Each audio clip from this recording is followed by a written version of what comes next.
for starting us off. Um, we like to start off with language prayers and reading. And I really appreciate you all being here. Please feel free to continue eating, and if you need more, go get more. There's plenty of food. Anytime you need to get up, take a break, take a show break, whatever, that's totally fine because sometimes this information is a lot, and we've done our best to shorten the presentation as much as we can, but it's still a lot. It's still a lot of slides, and it's a lot of information. Today we are live streaming this presentation from the Indigenous Environmental Network pages, which is where I work. And we are planning on live streaming the Q&A also. If you're not comfortable with that, then let us know and we'll turn off the stream. That's totally fine. But if you're okay with it, we'll go ahead so people can hear it. Okay, as long as people can see, I guess we'll keep the light on so you all can see while we eat. If it becomes an issue, we'll just flip it off later. So first of all, thank you, Jordan Chachikos, Zolviana Legidos, Chiaka, Amidolvados. My name is Jordan. I'm Muscogee, descended from Chiaka tribal town, from the Deer Clan. I'm from Tulsa. I've lived there my whole life. I went to school at OSU and went to law school at the University of Tulsa and graduated with the Native American Law Certificate in 2017. Right now, I work as a policy advisor at the Indigenous Environmental Network, which is we're an international organization that represents grassroots Indigenous people for climate justice and tribal sovereignty and Indigenous people sovereignty. I also sit on the board for the Center for International Environmental Law, and we advocate for climate justice in communities all over the globe at the UN and locally. And I'm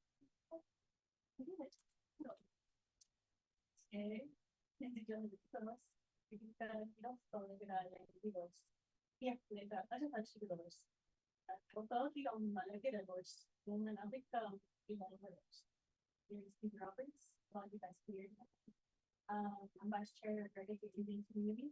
I've been April will be 4 years. I served on the advisory board for the agricultural extension over at the College of Physical Education. I've been doing all the works like food sovereignty, land restoration, cultural revitalization work. So obviously a lot of this work brings in tandem with environmental activism, because we are not Muslim people or Indigenous people without weather. So we have to live with the ocean better. So it kind of has brought me from trying to be closer to my culture, getting closer to her. So wish you guys so much for being here. We got a very informative presentation tonight. And I think you guys are And so those of you on the stream, thank you so much for joining and putting up with our kind of jerry-rig system we have going here. But it made it work.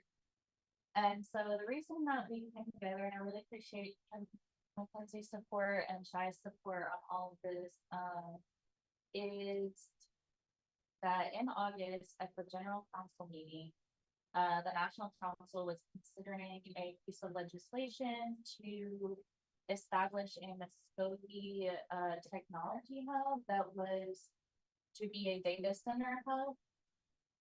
It did go through a sort of like accelerated committee process, and it was postponed after some community pushback because there's a lot of environmental and public health impacts that come with data centers that wasn't really being considered at the time. So we've been hosting these town halls. I think this is our fourth one. One was virtual, the other ones have been like in Tulsa and then at the UT Butterfly Farm and at the college. And so we really appreciate Kenzie for bringing us to y'all's community and coming to your space. So what's going to happen is the National Council is going to pick this back up at their October 23rd meeting. It's what represented 25th, October 25th meeting. We don't we haven't really heard what form it'll take. If there's new legislation, we actually don't know. We might not know until the last minute again. So we just want people to be as informed as possible. So you might have also heard of data centers popping up elsewhere. So this information is going to be for all of that. What is a data center, first of all? So some people, like some of us, haven't really thought about these ever until they started building these big ones in our communities. And the data centers have actually been around for a long time, ever since they had servers. The data center is just a temperature controlled building that houses computing infrastructure such as servers, data storage drives, and network equipment. They've been around since the 1940s, but the rise of generative AI has dramatically increased the pace of data center construction. Not all data center computation involves generative AI, but the technology has been the major driver of increasing energy demand. So the reason why these big tech companies are rapidly building hyperscale data centers is to meet the demand driven by generative AI and to make a large profit. But they also use it for other things like cryptocurrency and like crypto mining, which is also has a large environmental impact. Sorry, I put my hand. The UAE Environment Program reports that the number of data centers has surged to 8 million from 500,000 in 2012. So you can see just how rapid it's been. And it's grown even more rapidly since 2023. And experts expect the technology demands on the planet to keep growing. And so there's a little video here that we're gonna play. Just what is a data center? A data center houses rows of computers and equipment for storing, processing, and transmitting data. They typically have few windows and extra security, including cameras and sometimes biometric screening. The computers need a lot of electricity to operate and to keep the equipment from overheating. That also requires more electricity and huge amounts of water for elaborate air conditioning. The International Energy Agency says one large data center uses the same amount of electricity as it takes to power 400,000 electric cars. Tech companies are increasingly using their data centers to train and operate artificial intelligence systems. Training an AI to learn from huge amounts of data requires additional computing power. Conventional data center services run on processors known as CPUs. AI relies on graphics processing units, or GPUs. The IEA estimates that asking OpenAI's ChatGPT to compose an answer requires nearly 10 times as much electricity as a traditional Google search. Amazon, Microsoft, and Google have all announced plans to tap into nuclear energy to help power their US data centers. They've also helped finance new wind and solar farms and other alternative energy sources.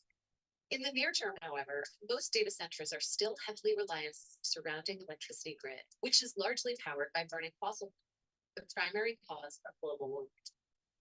This is making it harder for some countries and tech companies to keep their promises to address climate change.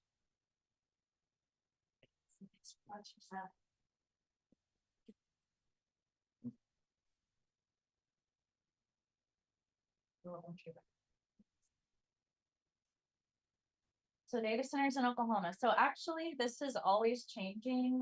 We've been doing our best to update the slides as things change. And there's even new things, updated here that I haven't had a chance to add in the slides because I had a death with my family this week. So these are actually the same slides. But this is data centers in Oklahoma. And there has been a hyperscale data center operating since 2006. It's the Google data center in Mays County near Pryor. It originally started out as 32 acres with expansion plans. They're now seeking to expand like as much as 800 acres. Google's environmental reports, their own report, showed the Mays County data center using more than 815 million gallons of water in 2023, which was the second highest of all Google data centers globally in Mays County. The average use of a town of 20,000 is how much water they're using on an annual basis. There's 2 data centers developing in Muscogee. The projects are called Core Scientific and Polaris, and those are like code name. They're basically coming up with code names for these projects because they don't want to reveal the companies that are building until it's already built, because they don't want the public to be able to push back against that and even be able to file things for court.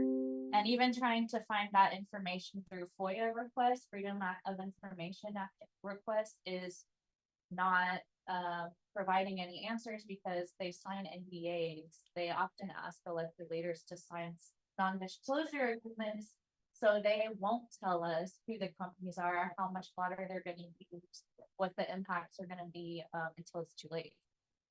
There's a Google data center that they're building in Stillwater. They're rezoning the agricultural land, which it is a land grant agricultural institution, for the data center, and that is happening a lot. They're targeting agriculture land. There are two major hyperscale data centers developing in Tulsa County. Project Anthem, which is over on the east side by the Creek Turnpike, widely believed to be a metadata center, is planned construction on 340 acres. And also know that they usually intend to expand those beyond the original acreage they're on. Project Clydesdale, again, these are like the code names, will encompass more than 500 acres and will be built in the Cherokee Industrial Park north of Mohawk Park. And those neighborhoods around the area have had very little say in what's going on with those. And you'll hear from Shai a little bit later about this Tulsa project specifically, just because those are the ones that are basically Project Clydesdale, like basically built. So the sizes of the data centers, smaller data centers are, okay, scissors. I was just going. I don't know what you're taking.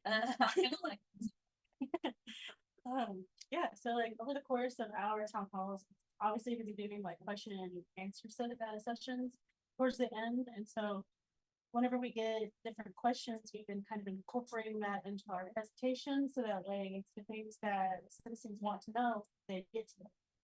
So we took the liberty of putting in the sizes of data centers, just to offer some context about just how massive hyperscale data centers are. Just the range of sizes between. So smaller data centers are between 4,000 and 20,000 square feet, with an energy requirement of 1 to 5 megawatts of power.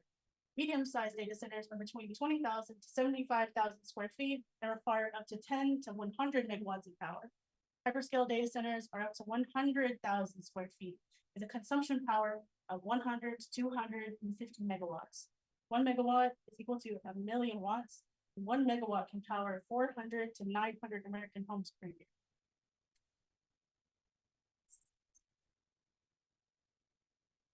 So this is the proposed legislation. Actually, we just include this so you can see what National Council was actually trying to pass. And since doing these town halls, we've learned a little bit about this legislation, which was sponsored by Representative Pat Freeman and Robert Huff. And but Representative Barnett mentioned that it was introduced to council by the chief's office. We haven't really been in contact with the chief's office about it yet, but we are interested in hearing about that from them as well. But the proposal, basically, I'm not going to go over the whole thing. We do have on our virtual one, we went through it line by line, and we do have a recording of that, and we're going to share all of that at the end also. But basically just starts with the Muscogee Nation acknowledges the importance of developing data centers. So right off the bat, it's about data centers and related digital infrastructure, software and technologies, including telecommunications, power, robotics, cloud computing, blockchain. If you're not familiar with blockchain, it's like an automatic digital transaction basically used in crypto transactions. And manufacturing facilities to support internet and advancements in artificial intelligence. So the nation emphasizes the necessity of economic diversification. So we have been trying to share different ways to diversify sustainable growth and resilience that doesn't involve data centers, because it's really not the only way to diversify the economy. It's just the fast and easy thing that's happening right now. And Kinsey has a really good slide about that later on. The exponential growth of a need for tech improvements. So one thing that I did not like about this was the use of exponential growth, because that's really what the data centers want, is as much land and water as possible with no limitations at all. And you can see how that was built into here as well. They wanted to develop what they said was a technology park. But really, when you look at the legislation, it was for a data center hub where like multiple data centers would be built. And the location of the proposal was the Loop Square Ranch, which was that newly acquired property, well, somewhat newly acquired property over there by the meat store. And when that land was acquired, it was promoted as a food sovereignty initiative. And so for it to now be introduced to be a data center hub is kind of misleading as well. And I totally support food sovereignty. So the nation was trying to authorize the planning commission to designate any area of at least 5 acres, but with a preference for larger areas. So the goal, they were gonna have at least 5 acres, but obviously with room for expansion, exponential growth, and there's no kind of like limitation built in. Again, they mentioned the tech improvements as meaning the infrastructure for the AI technology, the data center. So some of the things that they did build into was that they would lease the land with a 49 to 99-year lease to non-tribal partnership entities, which does reflect like a traditional oil and gas lease, which is like an exploitative way to lease out your land for for a technology that changes so fast. A 49 to 99-year lease just doesn't really make sense.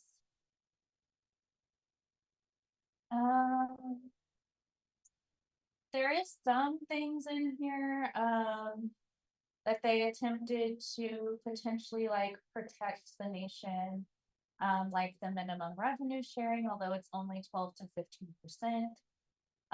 Maintaining ownership of the tech improvements, educational programs. However, one thing we'll talk about is the ways that these companies are exploiting communities by offering things like educational programs so that they will buy into what is essentially a harmful project, which is what they did in Owasso by donating $100,000 to the school, which to the big 5 tech companies is literally like fractions of pennies to us. And that's their way of getting community buy-in. They wanted to designate the Muscogee Tech Park as a data sovereignty zone. And so we're going to talk about data sovereignty and why the data center is kind of a misunderstanding of what data sovereignty really means and what real data sovereignty would look like, which is not a data center. So that's like the main parts of the act that we wanted to go through. And we will also, I think it's already up on our drive that we're going to share later, but you'll be able to look at that yourself.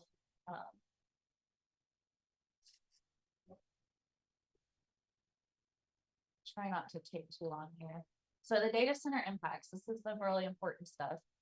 The water consumption has been sort of the number one thing that people are concerned about, and rightfully so.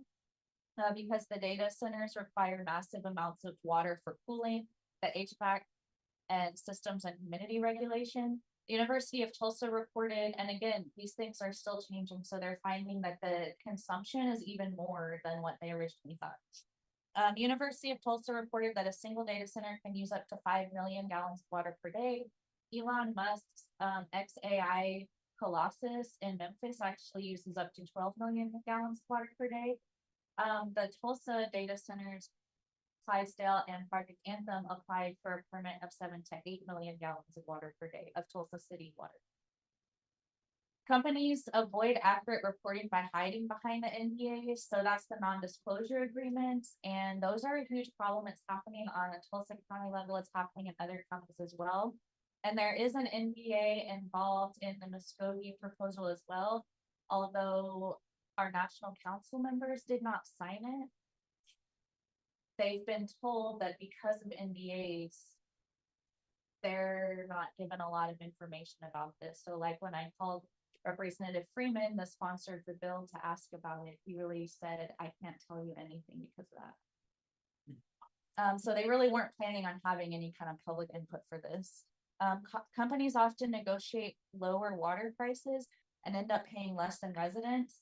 So that's also kind of a big problem, because when this high demand comes to our communities rapidly, our utilities bills rises to meet the demand and to compensate for it and subsidize it.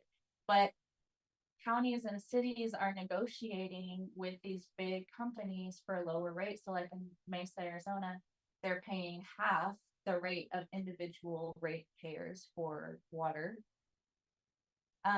Project Anthem in Tulsa is projected to use up to 1 billion gallons of water per year, and water consumption is expected to continue increasing. Water use in Oklahoma. So actually most of the commercial water use in Oklahoma now is used for agriculture and irrigation. There is a lot of environmental improvements that needs to be made in the agriculture sector, especially in water management. There's a lot of water waste in large agribusiness especially. But for me, I think that agriculture is necessary no matter what. We always need food. Is something we have to figure out as a community. AI and data centers are not something we've ever needed before, and it's not something we probably will need into the future. It's just something to take right now. 75% of permitted groundwater use is for irrigation. Some Oklahoma lawmakers have proposed bills in an effort to introduce oversight on commercial water use. So one of the big dangers is the lack of regulation. That's also why companies love to come here. Extractive companies love to come here because of the lack of regulation. So currently, commercial water use permits require the permit holder to self-report, which leads to inaccurate reporting. There was a bill last year requiring meters for commercial water use permit holders, and it was vetoed by Governor Stitt. I don't know why. There is currently a Senate bill authored by, I haven't checked up on this recently, I made this slide a couple weeks ago, but there's currently a Senate bill authored by Senator George Burns that would issue a moratorium on any new groundwater permits for anything other than domestic use until the Oklahoma Water Resources Board can conduct a study on each groundwater basin. So as you can see, it's very much a bipartisan issue when it comes to protecting the water. It's something that everybody cares about because everybody depends on it. And there's already a recognition that something needs to change for water management. The utilities cost. So this is another major concern for residents dealing with data centers. Our electric bills already go up so much, and the Corporation Commission is already approving rate hikes all the time. Consumers living near data centers end up paying more for electricity as a result of costs associated with building facilities and their increased electricity demands. Data centers are putting pressure on the energy supply, which raises prices across the board. And the federal government has been strategically taking away funding for things like community grid updates and electrification and things like that. So that just puts even more strain on the supply. It then demands more extractive energy development, thereby drastically increasing negative environmental impact, like the building of more energy plants. PSO is already planning on building several more natural gas plants. They're also looking into reviving coal plants that have been shut down. And there's now a statewide nuclear feasibility study going on. All of this is to meet the demand of data centers. It's not a demand that's driven by individual ratepayers. It's not a demand that's driven by normal industry, which normal industry still demands a lot, but this is at a whole other scale. Monitoring Analytics, which monitors the Mid-Atlantic grid, produced research showing that 70% or 9.3 billion of last year's increased electricity costs was the result of data center demand. And that's in the Mid-Atlantic grid, which is an area that has a lot of data center hubs. A study from Carnegie Mellon University predicts that data center growth could increase electricity bills 8% nationally and as much as 25% in some regions. And you're already seeing residents in places like Virginia that have a lot of data center hubs. Fairfax and Loudoun County, Virginia have the most data centers in the world have been built there. They've seen like in huge utilities rate hikes, like as much as 25%. And actually in Oregon and Virginia, data centers take up a third of the entire state's electricity. That's a lot. Bloomberg reports an average of 257% increase in wholesale electricity costs in the last 5 years in areas with significant data center activity. So guess who gets to subsidize the increase in wholesale electricity costs? It's us. Community impacts. Let Kenzie take this one. So data centers don't just hurt your wallet, they also harm your quality of life. Georgia is one of the fastest rapidly developing data center hubs in America right now. And some residents in Newton County, Georgia, have already seen sediment swirling around in septic tanks or in the water systems. Sediment can be pulled in due to the change in water pressure from further extraction of groundwater in the aquifer. Construction of these projects can also destabilize the sediments as well. Sediment can contain various minerals and other harmful materials, which can render well water hazardous for human consumption. And although Meta conducted a study that found no negative impacts, the real life experiences of the rural citizens of Georgia, Virginia, Idaho, California, even Texas, they all directly contradict the hollow promises Meta and the developers make. The only remedy is expanding their commercial well or investing in a new filtration system. And both of them impose more unexpected costs on the people. The other part about this, and it's also going with the legislation, they did talk about 12 to 15% profit sharing, and then another 12 to 15% from leasing out the land to them. So it's around 24 to 30% of the net profit that we're supposed to get within that legislation. And at our town hall at the College of Muscogee Nation, Representative Barnett graciously let us know that there was no upfront cost in the legislation. So they did not, put that in there. They said there was no upfront cost. However, whenever they're dealing with rural water districts and rural water systems, a lot of these water systems, they cannot deliver that massive amount of water. Either whenever they go to speak to the rural water districts. Preston is one that was brought up, and so was one of Mound's, District 5 and District 6. Preston already has issues with water delivery. That's what we've talked about in our College of Muscogee Nation virtual, College of Muscogee Nation town hall. And Mounds, they also have a very dated water infrastructure. So we reached out to a couple of them, and they let us know that the process for that of getting a commercialized water is you go through the water department and you ask them. The water engineer does a hydraulic analysis and deciphers whether or not the system can sustain that amount of consumption, or if they can't do it. Those people, those water operators, those engineers, they first and foremost have a duty to their people and to ensure that they have a quality of life, they have access to clean, fresh water, and the voracious greed of corporate America does not infringe upon their right to clean water. So if they decide that there's no way that water can, that level of water can be sustained, they'll turn away. They'll say, we cannot do that. But it's either that or having to invest into more infrastructure to update that water, to update the data system, so that way the water can be, that consumption can be sustained. Where is that money going to come from? Who is going to pay for that? It will not be the developers. It's not going to be the water district. It will be incredibly unfair to put that onus upon citizens. So I think even though that there are no upfront costs within the legislation, I think it is incredibly fair to consider how you are going to update the systems to be able to satisfy the needs of those data centers and where the money is going to come from to update that infrastructure. And also keep in mind, there's always an upfront cost for the citizens when it comes to a project like that comes in the, like, from utility pipes, the water waste usage, water pollution, polluting the creeks, polluting the air, all of those are costs.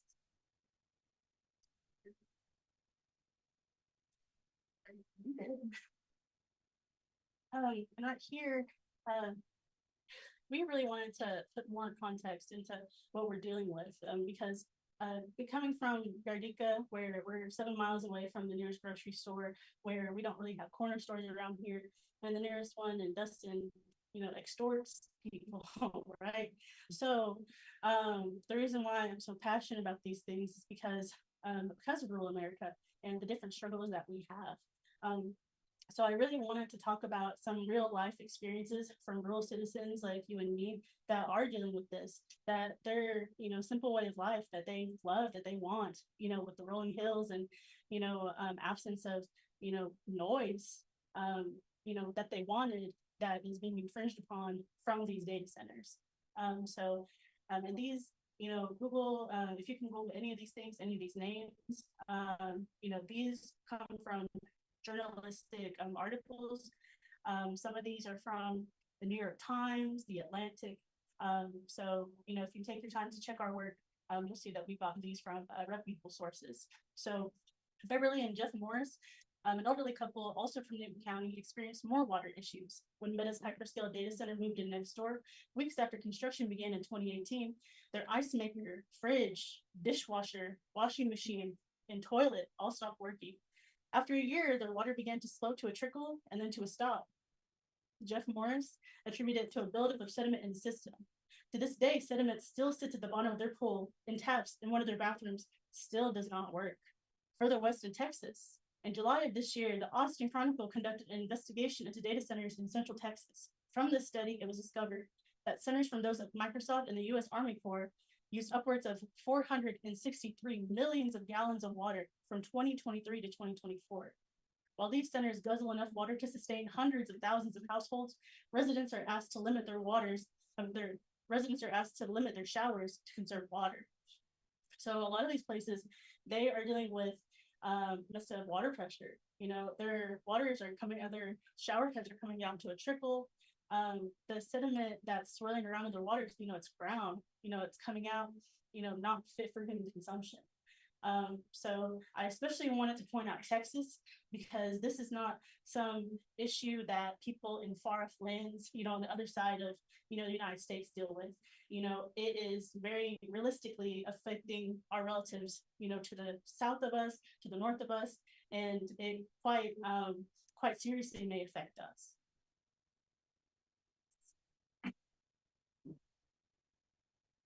And another thing we'll be talking about, I forgot to mention at the beginning, was the data centers being built in Georgia along the Muscogee River corridor, along culturally significant areas for Muscogee people. And we've been trying to support residents in Georgia down there, so we'll be talking about that as well. The energy demands, yeah, it's pretty big. We've been talking about this. The hyperscale data centers run 24/7, training AI models and deploying the models using massive amounts of energy. The light pollution is also very strong, 24/7. They're like as bright as an airport or something, even brighter. Entire energy plants are being built just to power data centers, including gas, coal, and nuclear. Like I mentioned, PSO has already announced new natural gas plants that they're building to meet the demand. They're open about it. It's for the data centers and the nuclear feasibility study, which we've never had a nuclear energy plant here, although we've had a processing plant that turned into a disaster. It's a super fun site now. Entire energy, South Carolina is facing a 65 to 70% increase in energy demand due to data centers. The Department of Energy reports that data centers consumed about 4.4% of total US electricity in 2023, and they are expected to consume approximately 6.7 to 12% of total US electricity by 2028. And actually that number keeps going up every time it's reported on. Goldman Sachs reported a projected 165% increase in data center energy demand by 2030. As you saw, Bloomberg came out with a report that showed over a 250% increase in the last 5 years. In many rural areas, communities are facing blackouts due to the strain on the power grid, which results in an impediment of their day-to-day lives. You heard Kinsey talking about that. And they lose, well, you know what it's like to have your electricity go out. It sucks. Oklahoma Corporation Commission reported expecting an unprecedented growth in energy demands in the next year due to data centers. The OCC expects to approve additional rate hikes, like the recent rate hikes in Jinx following PSO's purchase of the Green Country gas plant, and there's more. Oklahoma legislature has promised OCC to conduct a feasibility study on nuclear energy to meet the demands. The public comment for those just passed, I think on like April or October 10th or something like that. There's a public meeting on the nuclear feasibility study coming up on January 7th, and that will take place at the Capitol. And we would love to have people attending that, and you can always contact the commissioners anytime as well. The last time a nuclear plant was proposed in Oklahoma was in 1973, and it was defeated due to pushback from rural communities. If you've heard of Carrie Dickerson or the Carrie Dickerson Foundation, that's how that was started, because she led the fight, was one of the people leading the fight against the nuclear plant. So yeah, the public comments already passed, but the public meeting's coming up in January. Those are the comments, so I'm gonna skip that one. So the noise pollution, this is one thing that people aren't talking about as much. But the data centers are really loud and they generate significant noise pollution, primarily from diesel generators and HVAC systems. They have to keep these things cooled because the temperatures reach like the levels of a nuclear power plant. They're incredibly high temperatures, and they have to use all this water to cool them and the air conditioning. And they have huge generators, like generators big enough to run a building this size. Internal noise levels can reach up to 96 A-weighted decibels, which is above the 85 dBA threshold considered harmful to hearing. And this persistent noise adversely affects data center staff, nearby communities, local wildlife. And there's a push for noise mitigation strategies, which doesn't always work. For example, there's a data center in Wisconsin that the community was complaining about the noise, so they like built a concrete wall around it, and they can still hear. So like it didn't. So these are just some examples. This is a local reporting from Virginia, it's a developing story out of Brooklyn, Virginia, about new data centers and the community uproar that tends to come with these buildings. One reason neighbors say it's noisy. Yeah, so our verified team took to the streets and dove into the science to figure out what it is about the sound that's so bothersome to many. Here's Aguilarica.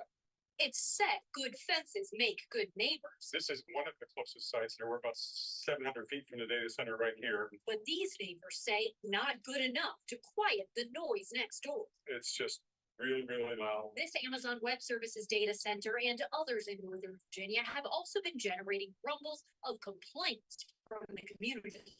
Not something that we should live with. I'm finding that the noise is far worse than anybody ever figured it was going to be. It does not.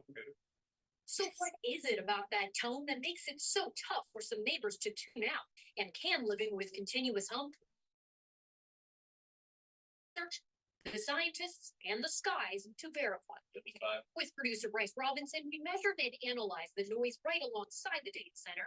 She's got this huge hum. From the yards of Great Oak, where we recorded lower decibels, but From a frequency perspective, it's almost identical. and in the Oak Valley subdivision, close to a proposed data center. It's super quiet. There's not a ton of research on data center noise. But here's what American University's Braxton Morin says we do know.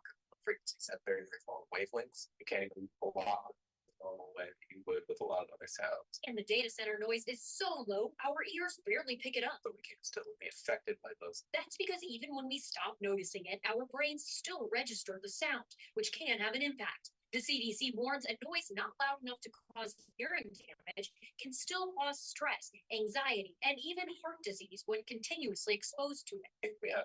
It's just a clip I wanted to play so you could hear some of the impacts of the noise. And apologies for anyone on the stream. I just have my laptop speaker. Hopefully you can hear it. I don't know. And this next one is just a recording of a data center in Judson Township, North Dakota.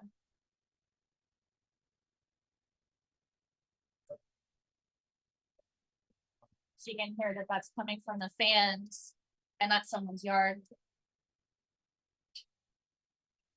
And that someone's porch. So that's 24/7, 365 from your front porch. Okay. Trying to go. Public health. This is something else that I think people should talk about and need to be more aware is the public health impacts of these data centers and other projects as well.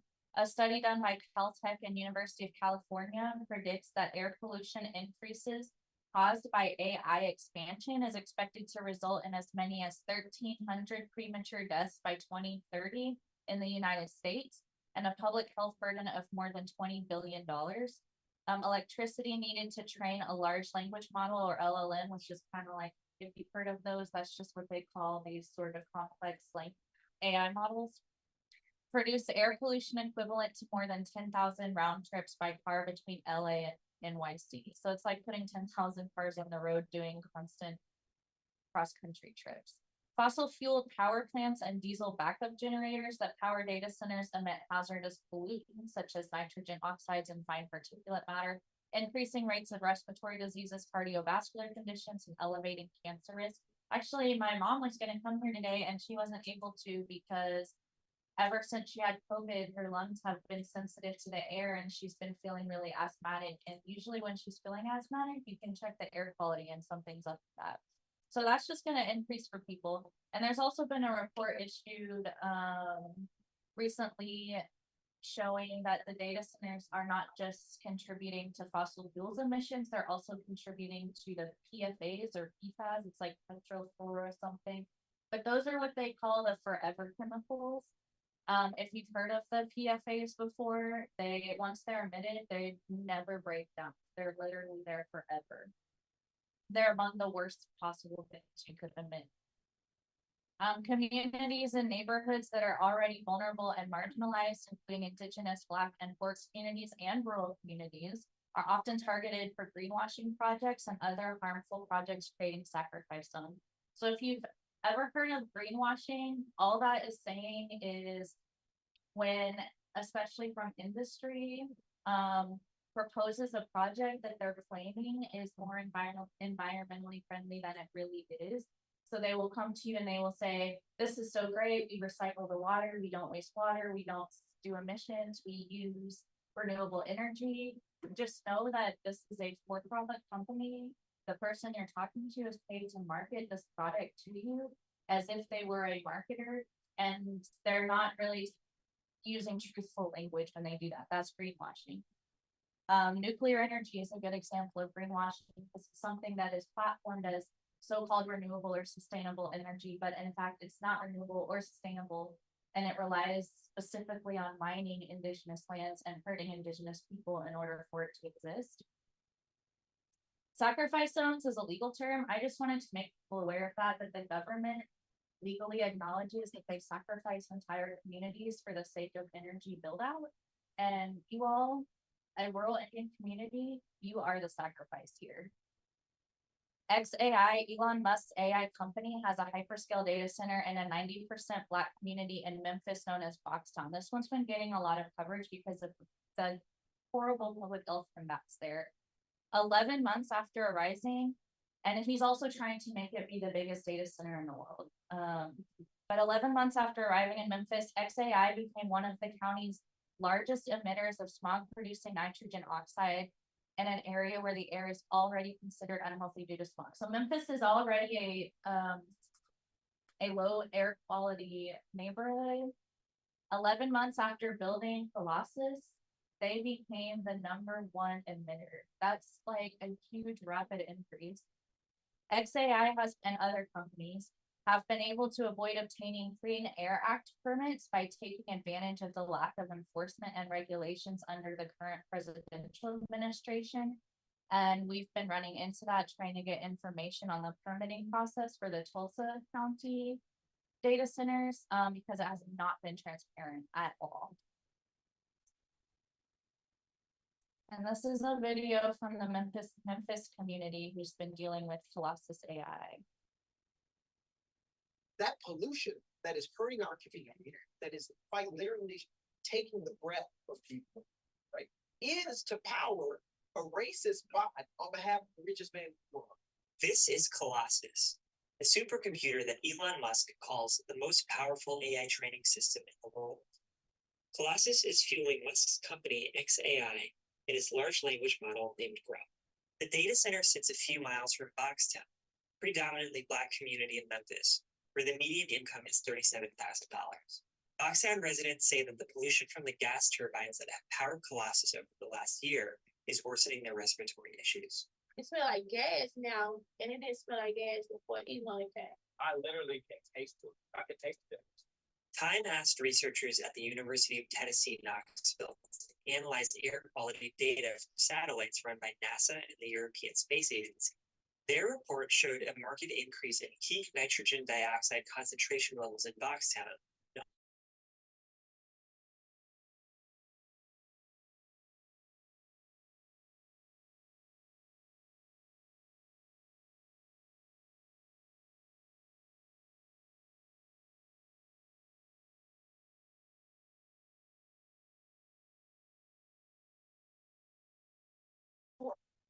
People start to forget this. We got this burgeoning reputation as a tech and innovation.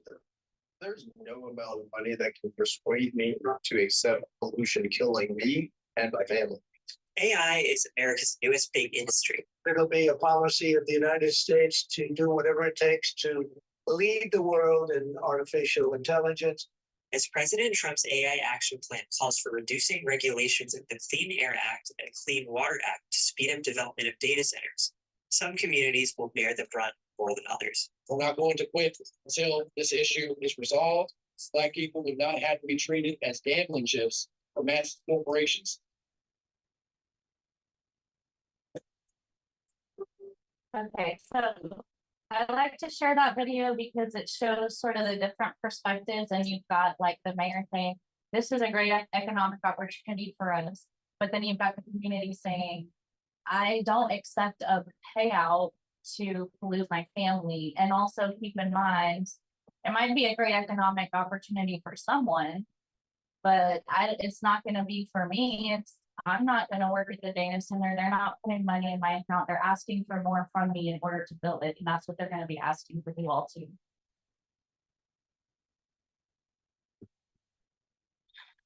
Okay, so we're going to talk about the political aspect just a little bit.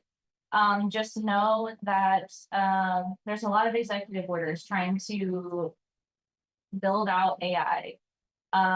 There's massive deregulation happening. There's a presidential AI action plan. The goal is to just build as fast as possible. They're targeting communities like in rural Oklahoma, where they don't face a lot of red tape. They don't have a lot of like regulations they have to go through, and they can build something in total secrecy without the public even knowing, because a lot of our counties are willing to do that to us. We hope that our national council doesn't do that. But that's kind of the environment that we're in now, is deregulate as much as possible, build as fast as possible. And what is happening is Elon Musk and Mark Zuckerberg and are slated to be the first trillionaires in the world, because they're making so much money off of these data centers and the AI. And they have the freaking audacity, sorry, I get angry, to say, here's $100,000 for your public schools and a couple of training programs. Like, aren't we so good to you? That just really makes me so angry. Like they think we're stupid or something. The nuclear output is another big part of this. So there's a national effort to build out nuclear to keep up with the energy demand. There was even public pushback against Microsoft for purchasing 5 Mile Island with the intent of reviving these really dangerous nuclear sites. Like I said, Oklahoma is considering this. Keep that in mind. Oklahoma Corporation Commission. The public comment period passed. You can always still contact them. And the public meeting is coming up January 7th. So why Oklahoma? Why are they building us here? Like, we're not exactly known as the AI center of the world or anything. But the reason they're doing this, so Data Center Dynamics, which is a pro data center publication, states that they developed rural communities for a number of reasons. So they're literally telling us why they're targeting these areas. They're telling you what they're doing to you. Because of the availability of power through coal, gas plants, or renewable energy, such as large solar, wind farms, hydroelectric, or nuclear.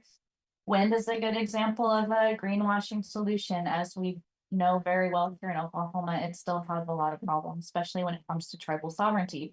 Energy production is often focused in rural areas where their polluting effects are less noticeable. They literally think you can be sacrificed because there's less of you and you won't have as much of a voice. Large footprint of data centers, they need a lot of space. Access, but they're still building in urban areas, but they're targeting rural areas and indigenous communities. Access to obscene amounts of water. Oklahoma's considered a water-rich area, but I don't like using that term because it makes it sound like we just have an endless supply of amazing fresh water, and we know that that's not true. And we've been in situations where water has not been abundant, especially when it comes to agriculture. And we've even had issues between tribal governments and water distribution. And we had a famous settlement between the Chickasaw Nation and the Oklahoma Water Resources Board. And those water rights are, for all the rest of us, are in no way like perfectly settled. Community and stakeholder support. So they believe that by offering jobs and investment to lower income rural communities, they can seduce local governments to provide tax incentives and sweetheart deals to procure land, energy, and water, and that's exactly what's happening. So these are some definitions. In the National Council legislation, you saw them labeling the data center as data sovereignty, but in reality, it's not data sovereignty, it's techno-colonialism, which is a new term. It's the theft of indigenous lands and waters by companies and militaries to create data centers for artificial intelligence and cryptocurrency. The extraction and the exploitation of more resources for tech profit. Another reason they're using this is to increase surveillance.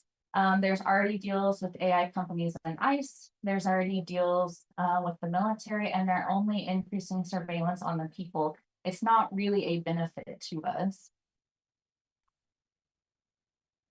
So it's actually a myth that our community needs more energy. If you look at the last 20 years, the overall energy demand has not increased. It's been relatively stable for 20 years. Part of the reason for that is because we've had a lot of discussions about transitioning away from fossil fuels and community initiatives and things like that. Well, that's totally out the window with the data centers, because in just the last couple of years, the energy demand has drastically increased, and it's because of AI. And that is the second myth, is that we need AI. Actually, we don't. And there's so many people out there trying really hard to convince us that we need this. We have to have it. We have to use it in our government. We have to use it in the language program. We have to use it in our jobs. And like, it's the best thing ever. And if you don't use it, you're going to lose money and you're going to fall behind and everyone else is going to be ahead of you. And that is just all myths. It's misleading. It's totally false.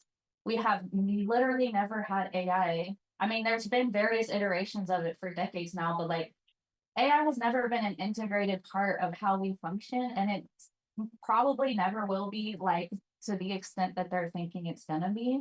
And it's actually incredibly harmful in more ways than just what we're talking about. And the fact is, like, ChatGPT is fun and it's arguably useful, even though it gives you a lot of really wrong answers and it actually reduces your ability to research. But when you need the real answers, it's grandma or auntie. When you're learning the language, it's from language speakers. AI uses obscene amount of energy and water and mainly supports corporate and billionaire profits, surveillance of our lives, and high-tech warfare. One big myth that you're going to hear a lot of is that large AI data centers create good jobs. That is actually not true at all. Most large data centers may have a spike in like construction jobs. It's a lot like the pipeline business in that way. It's a boom and bust. And it's also not guaranteed that they will hire locally, because a lot of times they bring in crews from out of state. And after it's constructed, those jobs go away. It does not take very many people to run a data center at all. It's a totally digitized process. The largest maybe have 100 full-time employees, and a lot of those are actually security jobs, which I always say this, there's nothing wrong with a security job, but it is not the dozens and hundreds of amazing, high-paying, high-tech jobs that they're promising our communities. They're asking for a whole lot from us and they're giving very little is the point. And so this quote actually came from the Chief Executive Director of Data Center Operator Patmos Hosting. So like this is again straight from the mouth of the wolf himself.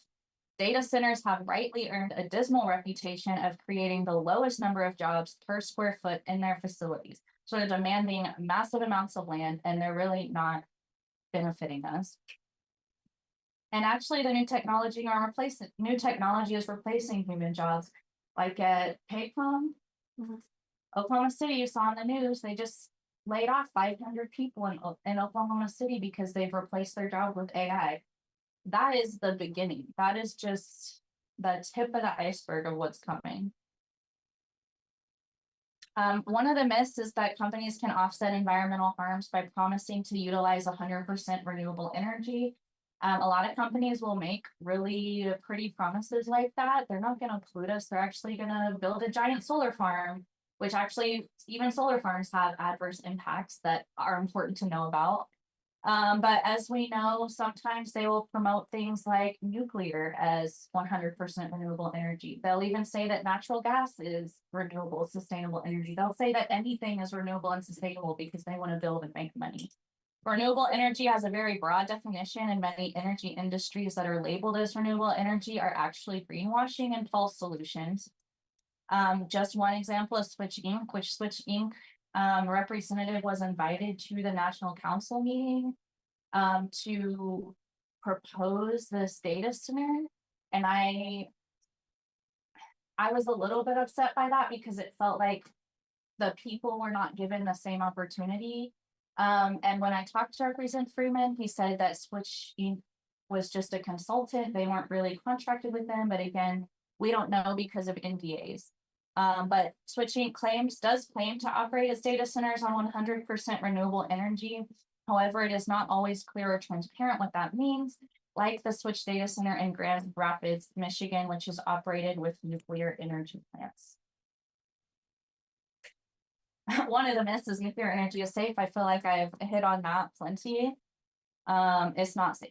Maybe we'll do another town hall on nuclear at another time. So what's actually happening? Well, capitalism is creating a false demand to justify extraction for supply. That is not an organic demand. This is being driven by for-profit companies like billionaire companies. It advances and perpetuates invasive surveillance.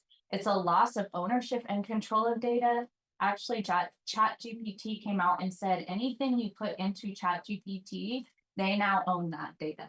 So anytime you go to ChatGPT, which I know that some employees of the Trimer Casino are being told to utilize this, anytime you put something in a ChatGPT about Muscogee people or about our government, they now own that. Indigenous language are stolen and changed by AI.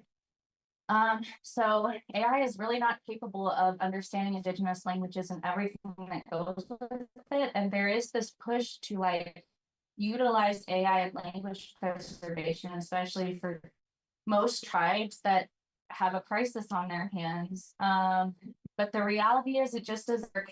First of all, the environmental impacts are not worth it. And second, AI doesn't understand Indigenous languages. And I do have a video here, an excerpt of video I'm gonna play from Danielle Boyer, I think is her name, but you might have heard of the Skobot, which is like a little robot that she invented.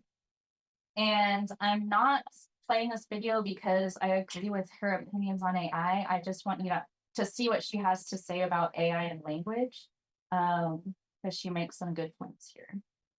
Hopefully we don't run it. We might have to go through a commercial. Al Jazeera podcasts.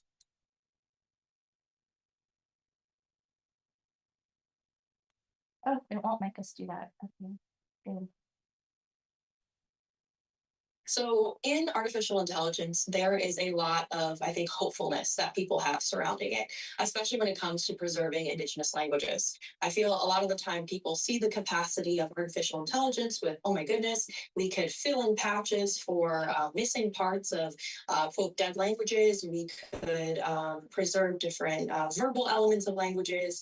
We could have chatbots being able to communicate in Indigenous languages. There's a lot of hype and hope that people have surrounding large language models and also resources like ChatGPT. For me, I'm a lot more skeptical of these resources and tools because of the way that the data sets are actually being trained. And they're being trained right now, especially through resources made by like OpenAI and their program called Whisper. They're being trained on inaccurate data sets of Indigenous languages. So the resources that do exist now from places like OpenAI or Duolingo, a lot of them are pretty inaccurate. And so that gives me a lot of worry that the way that we're approaching Indigenous languages is actually without the Indigenous language. Right. And there are a few things that are specific to Indigenous languages that make them very difficult for AI to parse and understand. Can you give me a few of those examples? In most contexts, our language are best preserved and learned through spoken form. That's not to say that there aren't languages that are not written or ways that we have preserved our language over time in a written capacity. Even my own language has written elements to it. But to take those elements and feed them into a computer and try to replicate things that should be only replicated by a human, especially when a lot of our languages are very context-based. Like, for example, in my language, which is called Anishinaabe-Moan, the word for blueberry pie is super, super long. Like, I can't even say it. It's practically over 20 words long because it is literally an ingredient list of what is inside blueberry pie. So it's a very context-based language where we're literally describing everything that's within something and everything that's around us. And so when it comes to Indigenous languages, you can't miss those elements in that context and the explaining elements of the language. Otherwise, you're not able to communicate anything. Yeah, so ChatGPT, which struggles with English, yeah. So I wish we had time to play more of these videos because this is actually a really interesting interview and you could find it on YouTube if you wanted to. But I like to show that just because she has a lot of valid concerns about using AI in the language and how could AI, which is like a dead thing, understand the living language and the nuance and the different dialects and just the different things going on there. But I will say that she did create a type of AI in her little robot where she wanted people to be able to talk to it and it would speak back in her language. She had an original design that was self-contained. It didn't use any data centers and it only used recordings of elders speaking. But she's come out with like a 2.0 version that does use a type of generative AI and it is connected to data centers. I'd have to look more into that. But the thing I like to share about this interview is that at the end, she's talking about her Skillbot and the interviewer is like, oh, wow, that is so cool. I would so much rather sit there and play with a robot to learn my language than to play with my grandma. And that statement, it was so casual and in the moment, and it really struck me. And you could see it on her face that that was not her intention at all.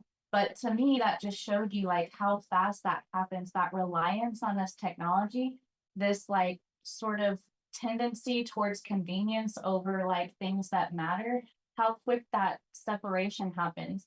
It took him like 5 seconds to decide he didn't want to talk to grandma. He wanted to talk to the robot. He didn't mean anything by it, but that's just what happens.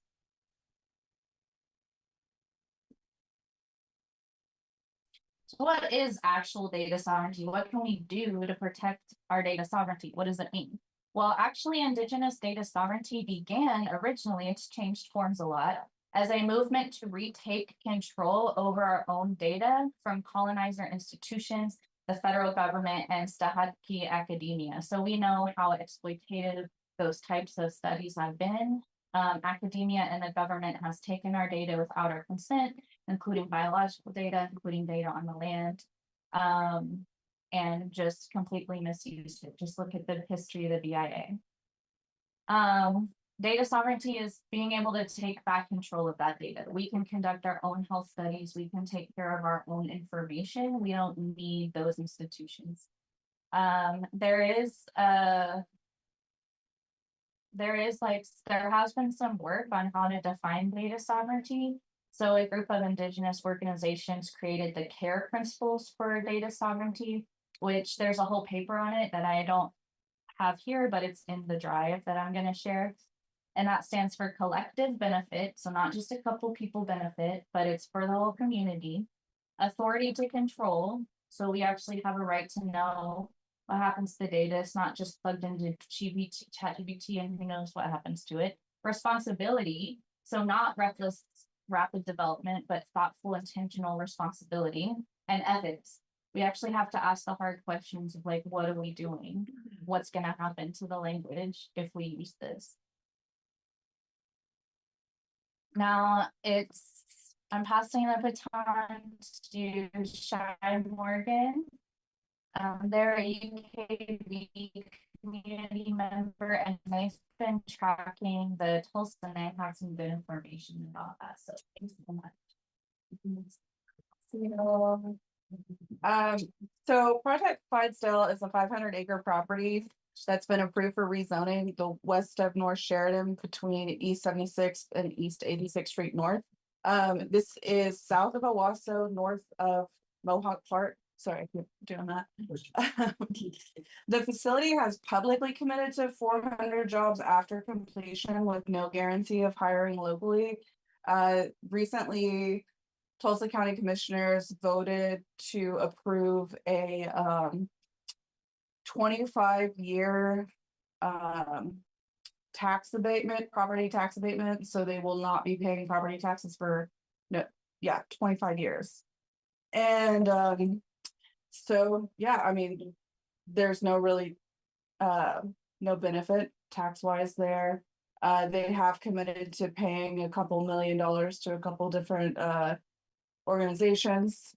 The parent tech company is unknown due to the NDAs that have been signed. I've put in a few open records requests and they've come back to a generic legal company that has filed an LLC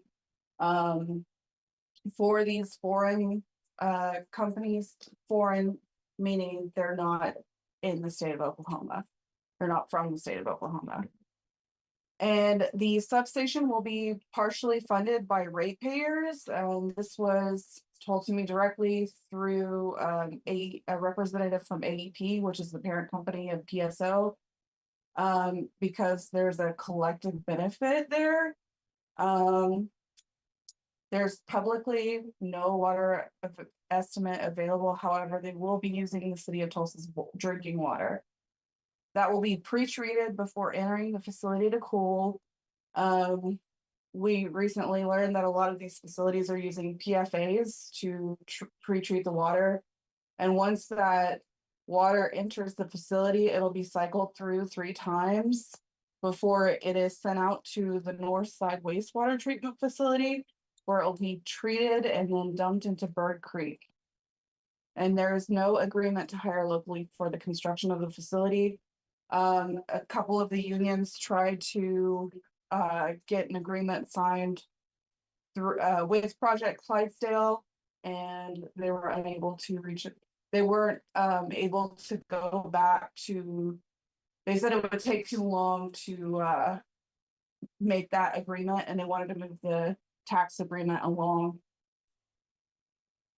And Joe Deere, who is a Cherokee Nation counselor, has been cited as supporting this project on the basis of jobs for Cherokees in the rezoning meeting of July 16th, 2025. Another Cherokee citizen asked him why he supported it, and he said that they had everything environmentally in line, but as we learn more about these data centers and how much extraction they will bring to our communities, I'm not entirely sure that he had all of the questions that needed to be asked. local unions with anticipated jobs, local unions supported this because they anticipated the jobs going to locals, and they found out that there would be no agreement to hiring 1 out of 3 locals.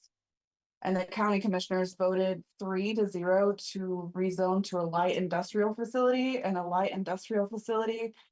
The zoning is cited as a facility that has minimal environmental impacts, which is not the case.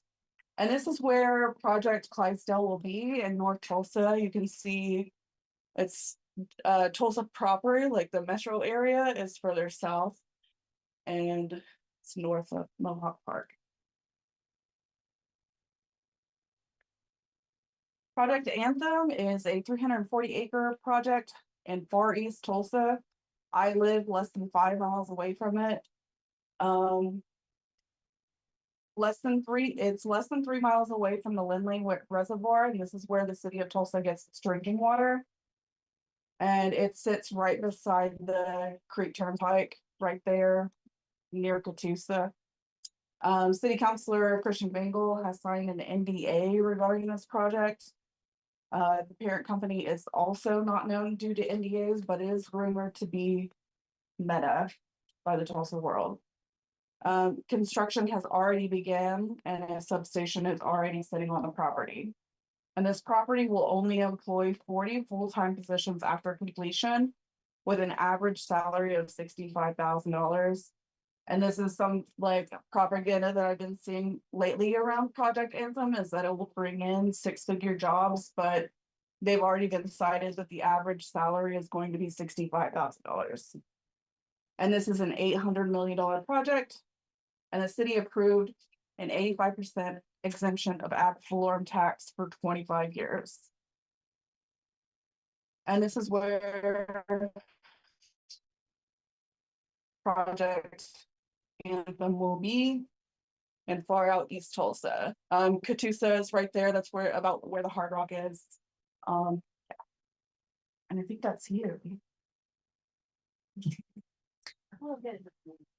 Thank you, Shannon. You're always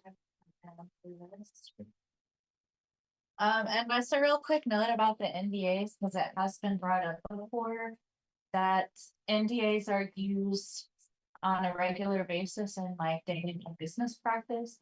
But an NDA for a project like this, with so many public health impacts, where they're literally telling elected officials that they can't tell the public anything about it, the permits, the water usage, even the company that's building it, that is not normal business practice. That is totally not normal.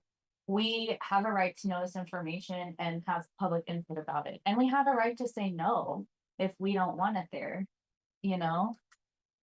So this is a clip from our town hall at the college. And this is Miko Chibon-Fernal, who some of you may already know him if you don't. He is a spiritual and community leader, and he also does a lot to promote climate justice. He's from the Halevi ceremonial grounds, and he had stepped in for his grounds to step in as interim Miko when they really needed someone. And he also travels all over the world, and especially to the homelands in the Southeast to protect our homelands. And he's just a really inspiring person, and he always gives really good speeches. So he gave this speech at our last town hall, and I think it's important for you all to hear. And I'm not gonna play the whole thing because it'll go over time, but I'm gonna play a lot of it if it'll release. Oh, it almost went.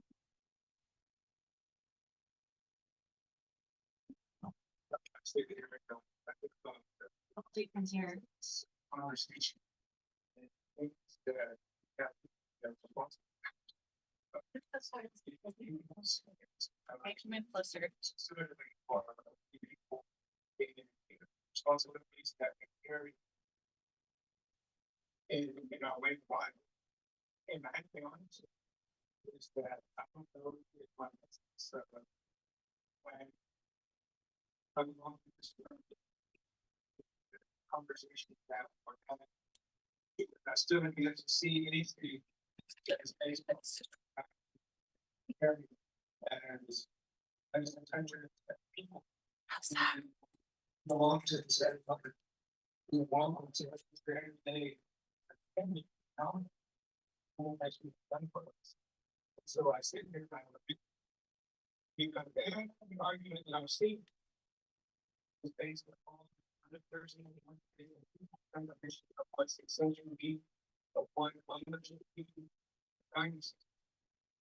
So I have to acknowledge that maybe I don't know. Our way of life is based on different rules. Even in the story phenomenon, they say the word can be translated as small. That when you think about our present today, we don't have to have 100 people that are disgruntled. We don't have to have 5,000 people that are disgruntled. There's one voice that and you see a video with that says that one of our militaries, it doesn't matter what they live. It doesn't matter if they vote for their skin, it doesn't matter what language they speak. I can't agree because the description that this company are making, that's enough for us to alter our existence. And I sit here and it makes me not to be frustrated, but very upset. And even our own people, we don't even know our laws and the ways that much supposed to exist in this world without. We don't even know our laws and the ways that much supposed to exist in this world without. I still stand here and I still have my language that I don't have to my life. I'm still thinking about it. And they say that my point of life is so simple, so humble that you eat everything brings on someone else. You can pull everything under one arm and one direction. That's how humble my point of life is. And I think about that because at the end of the day, I look at all these participants. What more is it going to take to convince our people, even whoever our allies are, that we're in relationships with, tribal communities, whatever it might be, what more is it going to take to say we can't continue going down this path of harming ourselves and shooting ourselves in the foot? When the other laws that we have is right, and everything that we do, and those that have not even been born yet, those that we have to come into this earth, there's a thing that every time we click a button on these ARs, this trap, whatever it is, whatever it is, whatever they are, and every time you do that, you're impacting a child that hasn't been born yet, because they did not have water to drink. They did not have a place to go, to have safety. To touch this mother earth. Every time we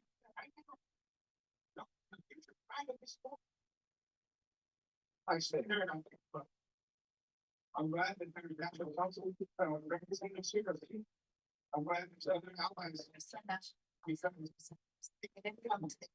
Okay. I'm fine. And you're not the first. We did too. Yeah. Yeah. I say that I'm like, Actually, very. doing something I don't want it to do.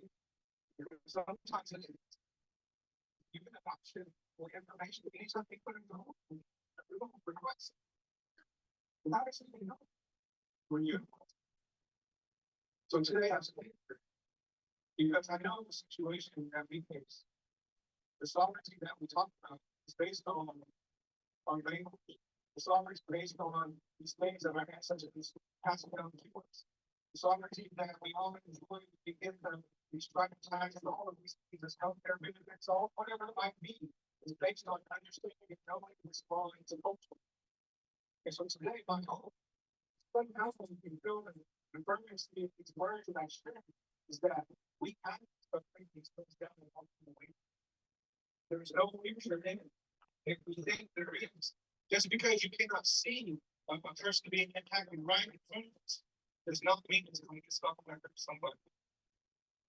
And that's somebody. That might be a lot of things. Because I'm worried about we already live in a world that we have trouble getting the simplest of the things that we need for our service. Okay, I'll stop it there. He does go for about 20 minutes and it's really worth listening to his entire speech. We do have a Instagram called Stop Data Colonialism, and it's posted there. There's also a recording of it on the drive that I keep promising you. But this is such an important message because we always give this presentation and there's like all these numbers and all this talk about economic benefit and loss. And what's really important is like who we are as Muscogee people and what sovereignty is. And like Miko Chaban said, the sovereignty comes from who we are as a culture. It's our peoplehood. Sovereignty is peoplehood and it comes from the people. It doesn't come top down. It comes bottom up. And it's important to remember the laws that he was mentioning, that we don't take too much and we leave enough for the people behind us. Because if we take too much, there's not going to be any left for the future people. And the other law is respecting the world around us, not forgetting who we are as people. And I just like that he mentions that because I know our elected, like our tribal leaders, they want to and they need to hear, obviously, all the facts and figures to make informed decisions. But I really want them to also come from a place of like Muscogee culture when they're making decisions. What does it mean for us to utilize AI? Is it even a good thing? Do we even want that? Is it going to change who we are as Muscogee people? How does that relate to the laws that we're being taught from our language, not from the white people's world, where their definition of success might be different than ours? They might want to amass as much wealth as they possibly can and exploit to make money. That doesn't mean we have to do that.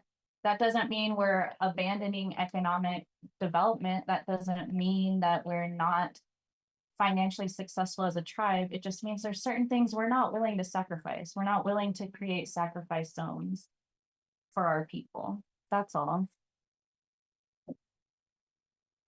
So thanks.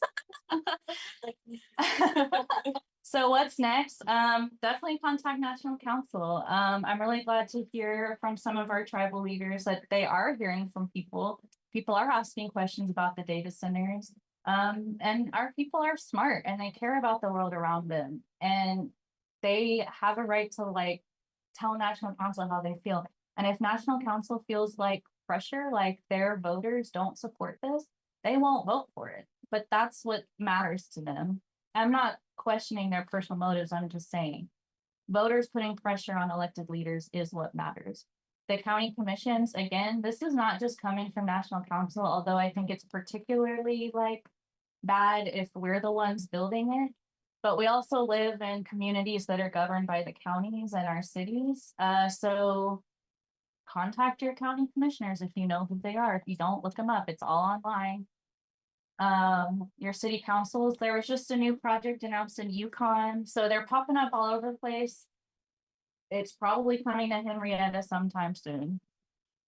Something that local governments can do, like National Council or city councils, is pass moratoriums, halting the development and expansion of data centers.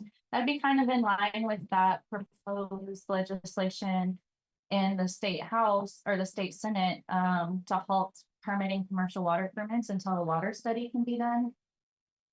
So these are just some examples of communities that have already passed a moratorium on the data centers. One is St. Charles, Missouri. They have a 1-year moratorium.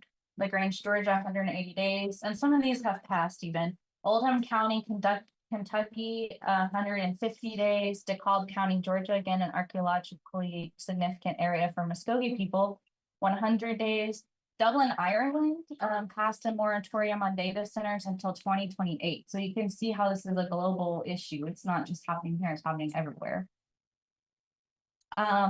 Policies against non-disclosure agreements. I think that's really important. That should just be just good policy. And then an interim study on data storage and cybersecurity needs. I've been trying to encourage National Council to do this, or if they're claiming that we need a data center for data sovereignty, if we need a data center for cybersecurity, like how do they know that? Can they put a moratorium on the data centers and actually conduct a study of that includes like a panel or a committee of experts, as well as community members, as well as cultural, spiritual leaders, as well as language speakers to actually determine what our needs are before committing to such a huge project. What is our cybersecurity needs? Can we conduct an interim study on that to decide if we need to build a data center? So like we do have a lot of digitized data that has been at risk. As we know, it's been held ransom before, which is just one other reason we're not ready for something like this, like AI, where our data is even more vulnerable. But how big of a data center do we need for essential government functions? Most data centers up until recently have been small scale. Like a hospital, for example, might have a data center for their servers, and it's like a room in the basement of the hospital. It's like a floor of an office building. It's like the biggest data center we've had in Tulsa County up until now was 10 acres. And that was considered hyperscale. The one they're building right next to it is 500 acres, and they want to expand more. I don't think we need that big of a data center for essential government services. I think we can look at scaling things way, way, way, way down.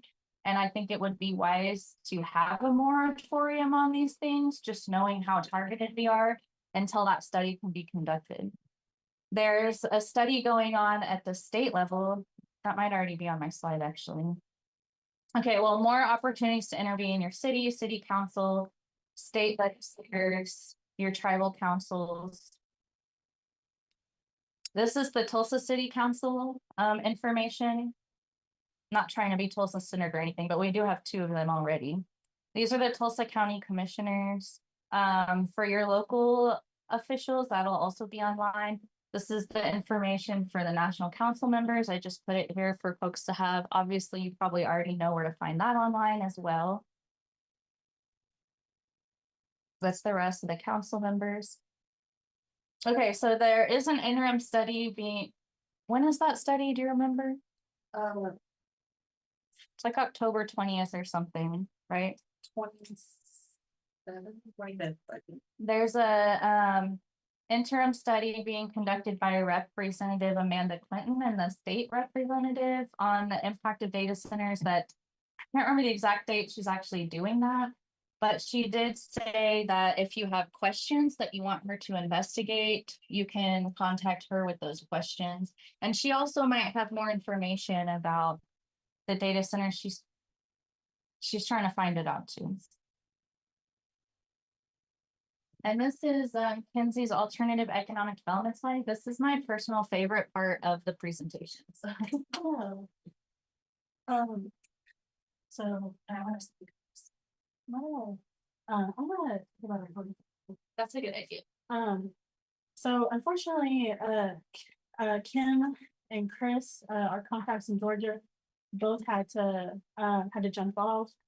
But one of the things that, one of the reasons why we started this coalition in the first place is because not only were we battling one here in our new homelands in Oklahoma, but we're also facing one in our ancestral homelands all the way in Georgia.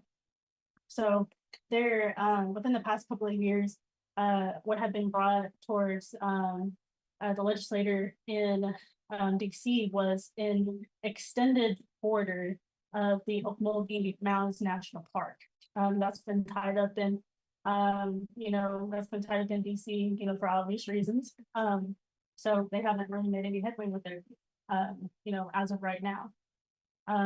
The data center that they're proposing, that developers are proposing, it would be the county over from the Muscogee National Parks. It would be in Twiggs County, Georgia, which either way still resides on the Muscogee River corridor. So it's very, very close to the newly proposed border of the Muscogee Mountains National Parks. So as a result, concerned community members like us here in Twiggs County mobilized, and they reached out to the National Parks Conservation Association. Chris Watson, it works for them and works very closely with them. And he's in the Southern Regional or Southeastern Regional Office in Tennessee. Former Principal Chief James Floyd also sits on their board as vice chair. So they both have had a really good working relationship, and the National Parks Conservation Association has had a very robust relationship with the Muscogee people.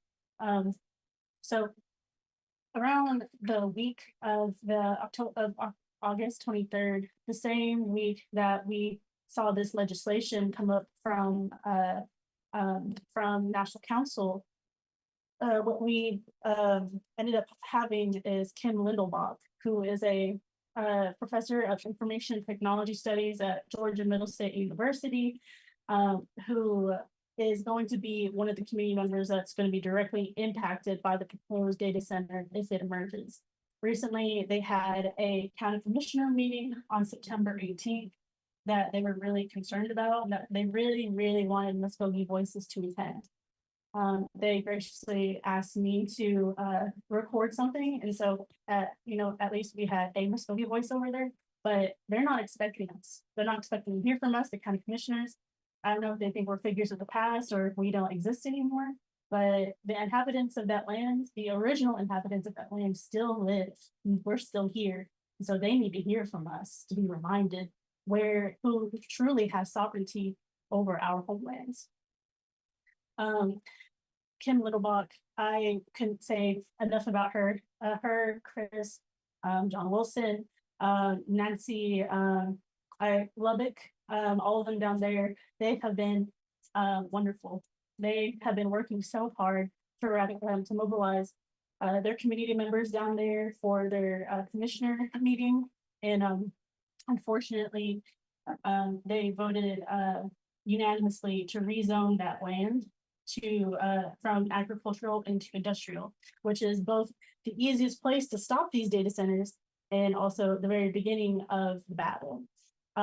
So she reached out to us she reached out to the Muscogee people via one of our many Facebook groups. And, as luck would have it, I was looking and I ran into it the day after or the day of that National Council meeting where they postponed the legislation. So we've been working in tandem. There have already been numerous tribal resolutions passed from 1995, and the most recent being in 2022, with the National Council agreeing with the state of Georgia with co-management strategies of that land. And so even though that we have passed those resolutions, the state of Georgia, the Quiggs County Commissioner's Office, they have never reached out to us as Muscogee people to do any type of archaeological, environmental survey, or any type of just consultation with the tribe at all.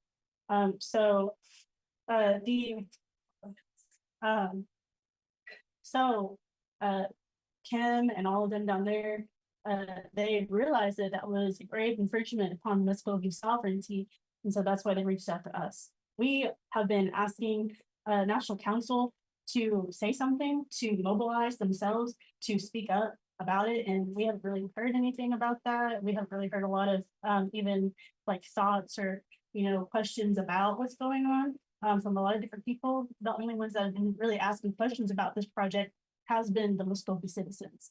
The other part of it is that we had hoped, or recently before the county commissioner meeting, we asked Raylan Butler if she wouldn't mind writing a letter or intervening in some way as the TIPO here.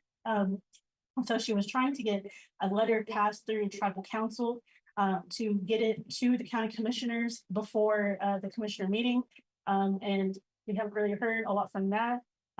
We think it might have to do with what other people think rather than TIPO. So we've been trying to use a lot of different strategies to try and get some type of Muskogee voice, some type of influence over there. So if you guys can reach out to your representatives, talk to them about this, ask them questions. What do they think about this potential data center being on ancestral Muskogee lands? Because we talked about earlier how sediment can be disturbed through these construction processes. Could you imagine the types of archaeological damage that could happen to artifacts that our ancestors held? Talk to her, ask her about the letter, especially pressure your representatives.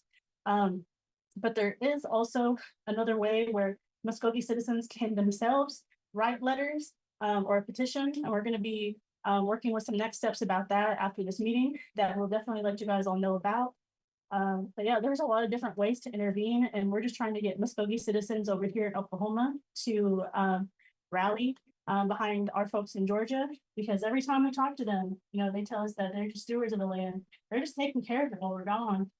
They take care of it, but they know the true people that belong up that land, who inhabited that land. They know it's ours.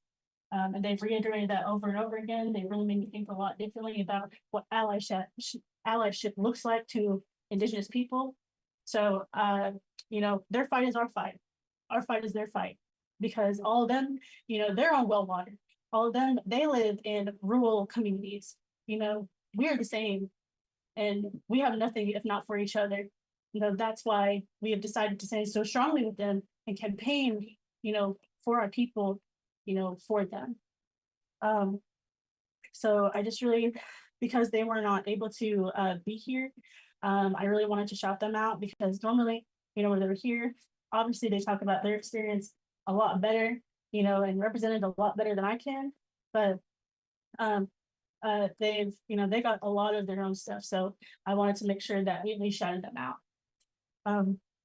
So these, I have 3 extra slides, but I'm just gonna go over them pretty quickly, because we've been talking about diversifying our economic development away from gaming and tourism, and especially we need to diversify away from gaming, partially because of the cost of living, rising and different things like that.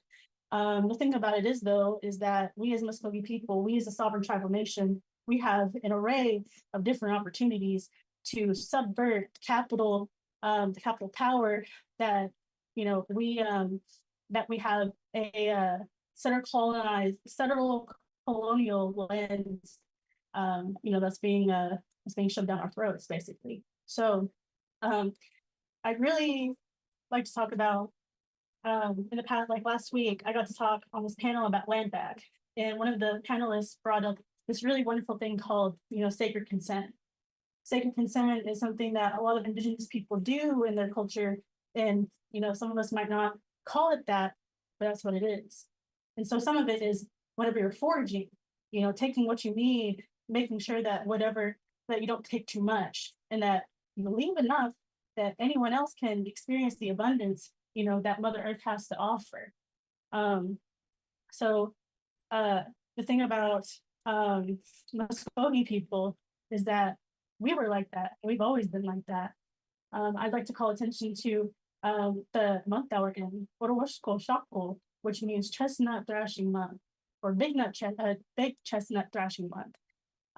We were so intimately intertwined with our relationship to Mother Earth that we named the passage of our time after our relationship with her.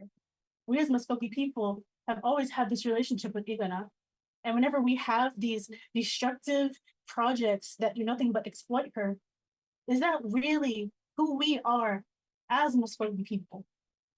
Whenever we talk about things like wild onions, I know a lot of Methodist churches, they utilize that as their primary source of economic development during the springtime. As Indigenous people, we know, as Muscogee people, we know. You take a knife, you dig around and loosen up the soil, you grab the adults and you leave the babies, and you leave even some other adults to make sure they go to seed, they grow up strong and disperse their abundance to everyone else. But in Facebook posts, I see shovels, I see big, large craters in these wild onion patches. And then the next year, they don't grow back like they used to. There's significantly less onions within that wild onion patch. Even as prolific as wild onions grow within our territory, if we rely on them so much, if we do not have any intention of sustainability, or conservation, it too will abandon us, because we're watching it be eradicated in front of our very eyes due to us over foraging. And so we can relate that to another natural resource that is being exploited: water. If we rely on a natural resource so much, it becomes barren. These natural resource economies that other rural communities have relied on have burst. And as a result, despair and depression follow in its wake. I called attention to the wild onion because alongside these things, we really need, alongside diversification of economic development, one of the biggest things, and this is the number one means of economic development that I would like to, that I'm presenting on. I have two other ones. But restoring Muscogee foodways, investing in agriculture, investing in food sovereignty initiatives. That is one of the largest frontiers that we are just sitting on. I talked about how we are a food desert, about how either way, it's a large trek for people who live in this community. Recently, we were scared. There's a lot of people and a lot of anxiety about the thought of Homeland, a local grocery store that is employee owned, closing down its doors. And, you know, we found out it was in other places, but it's not fair to them to exploit their needs for food access. It's not fair to them to close their doors either. But, you know, they didn't close down. But the thing about it is foreign entities like the Waltons, like Homeland, like all of these big businesses, these big corporations, they should never be able to be in the position to threaten us with food security. They should never be able to make us fear if we're going to get milk, bread, or eggs. And that's why the time has long since passed for us to have a tribally owned grocery store. So that way, not only, because we know that sovereignty doesn't only help the Native people, it also helps everybody around the area. And so within these Native communities, we would be able to do it through an indigenous lens, not supply and demand, not necessarily having to deal with tariffs. If we locally source all of this agriculture, all of our food, you know, from local producers because they exist here, you know, we can have a stake in this industry that is taking over, that we are reliant on. Food sovereignty doesn't just mean economic development, it means freedom. It means being able to take control over your own food systems and ensure that not only do you know where your food is coming from, but you can rely on it and ensure that it's there for the long haul. Going into more food sovereignty, and especially tribally owned grocery stores, you guys know what's been going on with the immigration raids. You know, ICE has been wreaking havoc upon our immigrant relatives. The USDA Agricultural Labor Survey estimates that 50 to 60% of our agricultural force is undocumented immigrants.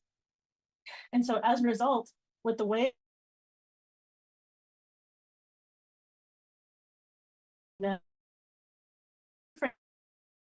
they can't report to work, they're being stolen, they're being kidnapped, they're being their family member back.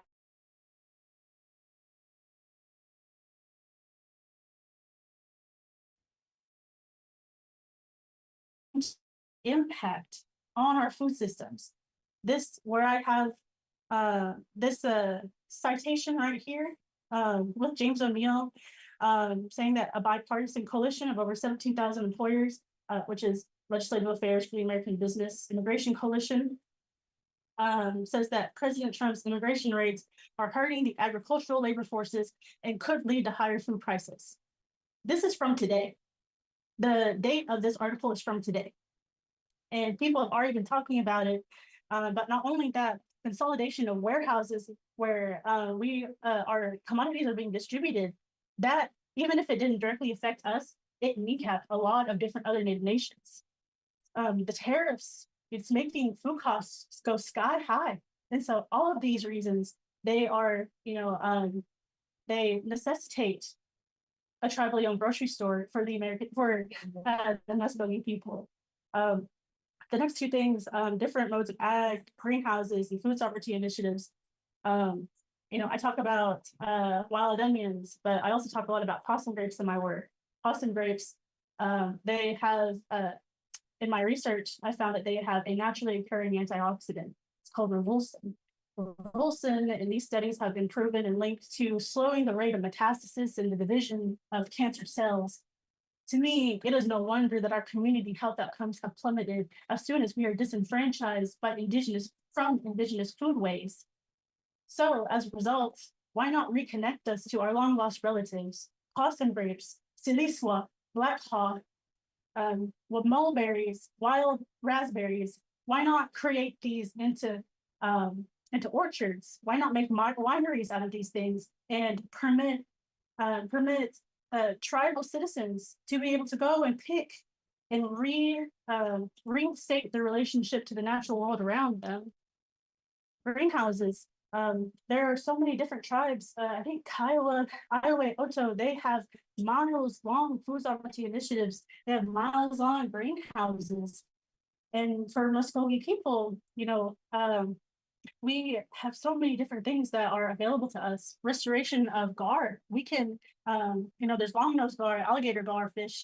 Those are things that we traditionally ate as Muscogee people. We can farm them. That is a niche market, but people in Texas have already seen success with harvesting and raising garfish. They are akin to a tender white fish. The only thing is that they're kind of difficult to fillet, but that's why we use them, right? The Culture and Humanities Department, I know, are engaging in the revitalization of Picha Bodoxihayada, bow and arrow making. We utilize the garfish scales and their hard teeth to make true, fine, pointed arrowheads, and we use them to fish. Why not revitalize that? Why not farm gar and then give the scales, give the teeth to Culture and Humanities to help them revitalize this art even more? The next one is banks and credit unions. I know I went on alone. I'm going to be really quick with these. So Lakota Nation, I really call attention to our relatives up in the north because in 2018 or 2016, I'm sorry, I can't remember right now. They had Standing Rock. A lot of Muskogee went up there to show solidarity with them because, well, they knew that if it happened to them, it could and would happen here. One of the things about the Dakota Access Pipeline is that, I don't know if you guys can see it, but the Dakota, and that was a typo, the Dakota Access Pipeline funder, the biggest funder, pardon me, was Wells Fargo. Wells Fargo is also at the head of a lot of different money sending schemes or money sending departments, different things like that. If you look across the nation, you'll see these payday loan lending spots. You'll see these extortionate rates that are getting imposed upon the Muscogee people because they're in poorer communities. There's a reason why these predatory payday loan lenders target communities like Muscogee Reservation. And it's because they know that lots of our community members can fall in hard times. They target Black, brown, people of color, and poor communities because they want to ensure that we rely on them. I know a lot of people that have went to these payday loan lenders, and they talk about how much money they're spending. They're putting more into these payday loan lenders due to their extortionate interest rates than they originally bought and then they originally took out from that payday loan lender. Who's at the top of those? Wells Fargo. We have seen that Wells Fargo is all the way at the top of these money sending payday loan lending practices. And it's being put on different native reservations, particularly. Wells Fargo recently just unleashed a $6 billion settlement or lawsuit against Greenpeace, an environmental activist organization that went up there and helped the Lakota Nation fight against this unlawful infringement upon tribal sovereignty. There was also no tribal consultation with them. There was also no care given to anything going on their ancestral lands. And so, unfortunately, Greenpeace lost that lawsuit. And as a result, because of destruction to the Dakota Access Pipeline, they were hit with $6 billion that they have to pay. The only reason that Wells Fargo was able to enact that massive amount of violence through capital power, against different Indigenous nations is because we're giving it to them.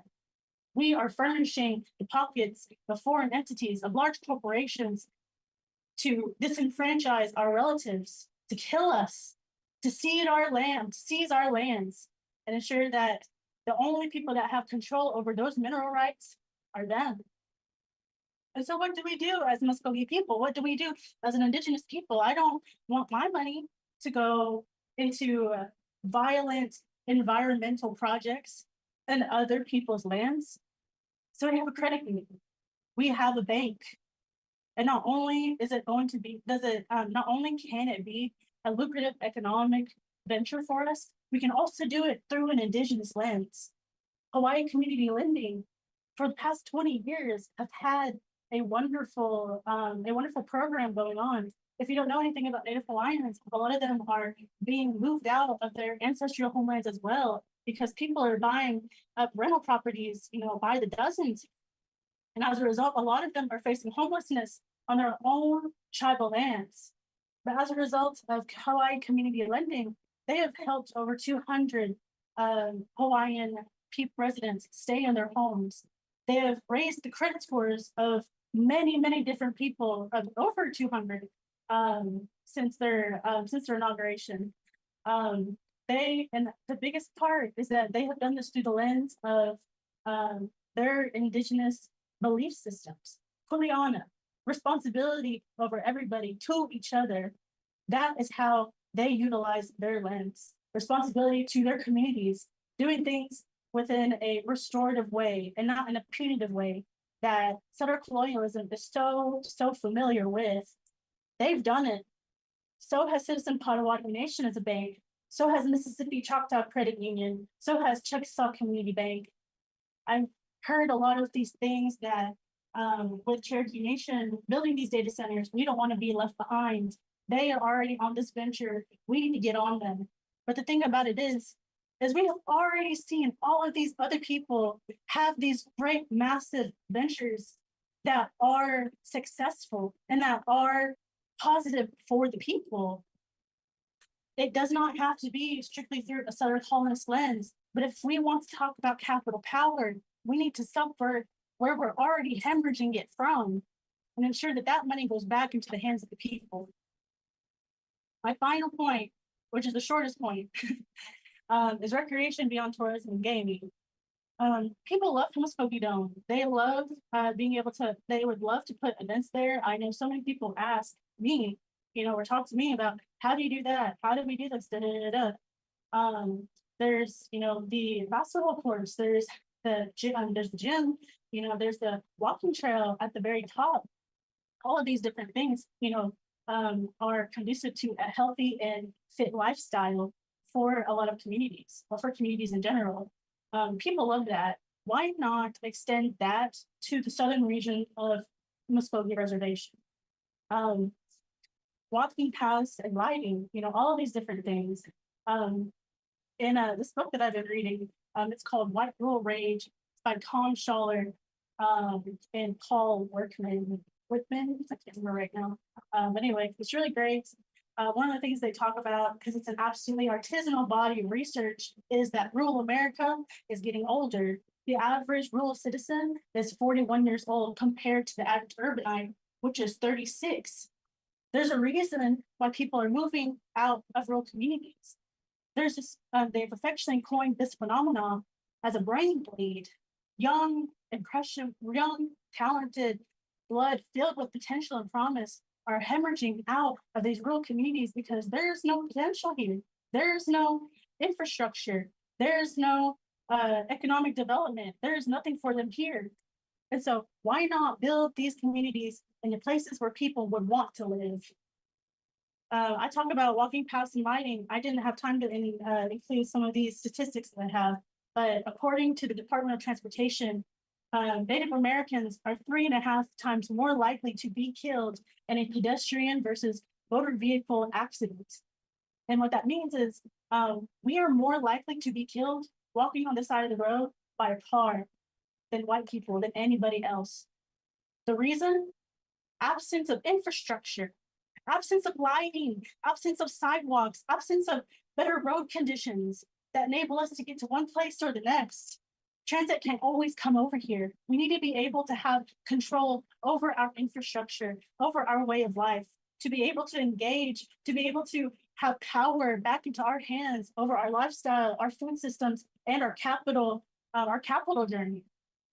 So all of these different things, I urge, our representatives to look at these in a different lens, you know, to walk away from what success and prosperity looks like to a settler colonizer and view what success and prosperity looks like through the eyes of our ancestors.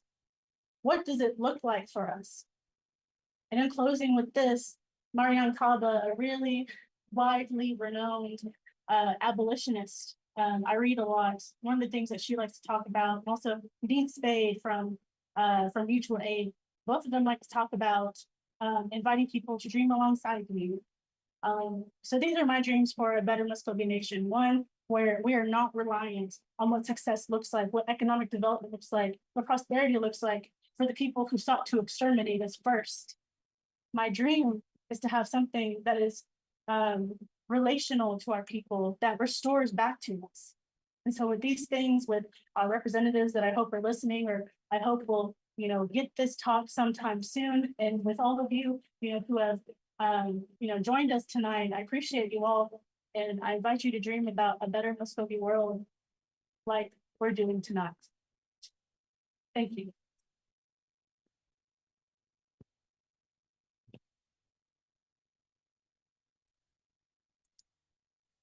So I know why that's my favorite part. So now we're getting to the end of our presentation. It always runs a little bit past 8 o'clock, but we do want to get to Q&A so people have a chance for feedback and questions. This is a QR code to our data center info hub. If you don't know how to use a QR code, that's okay. All you have to do is open your camera and point at it, and hopefully a link will pop up.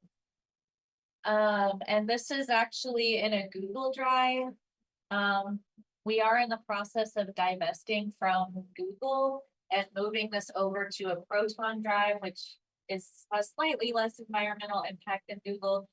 But I always let people know, as long as you have this link, you'll be able to access it. And this is where we're dumping literally all of our info on the data centers. All the papers we've been reading, the articles, we're putting it there, our slides, the recordings of our town halls are there. Any kind of fact sheets or anything like that that we put together, it's all going to go in the data center info hub. This is the email sign up. So this is what Kenzie had mentioned earlier. If you're interested in any kind of follow-up, you want to hear news about petitions, news about the nuclear study, we'll be sharing it through this email list here. No pressure or anything. Or if it doesn't work, you can always come sign up after. No,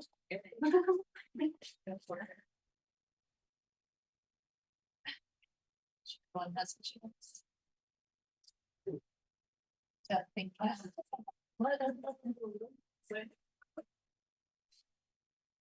This is the exit survey. So if you feel like it, you can provide feedback on the presentation. We have been trying to incorporate the feedback that we've been getting. Although this is probably our last town hall before the National Council vote. There'll probably be more, like we're looking at trying to partner with folks in Oklahoma City, just all over the state, because other communities are being hit. For next time for this litigation. We haven't really talked about the benefit of right now, but Colorado probably sometime next week.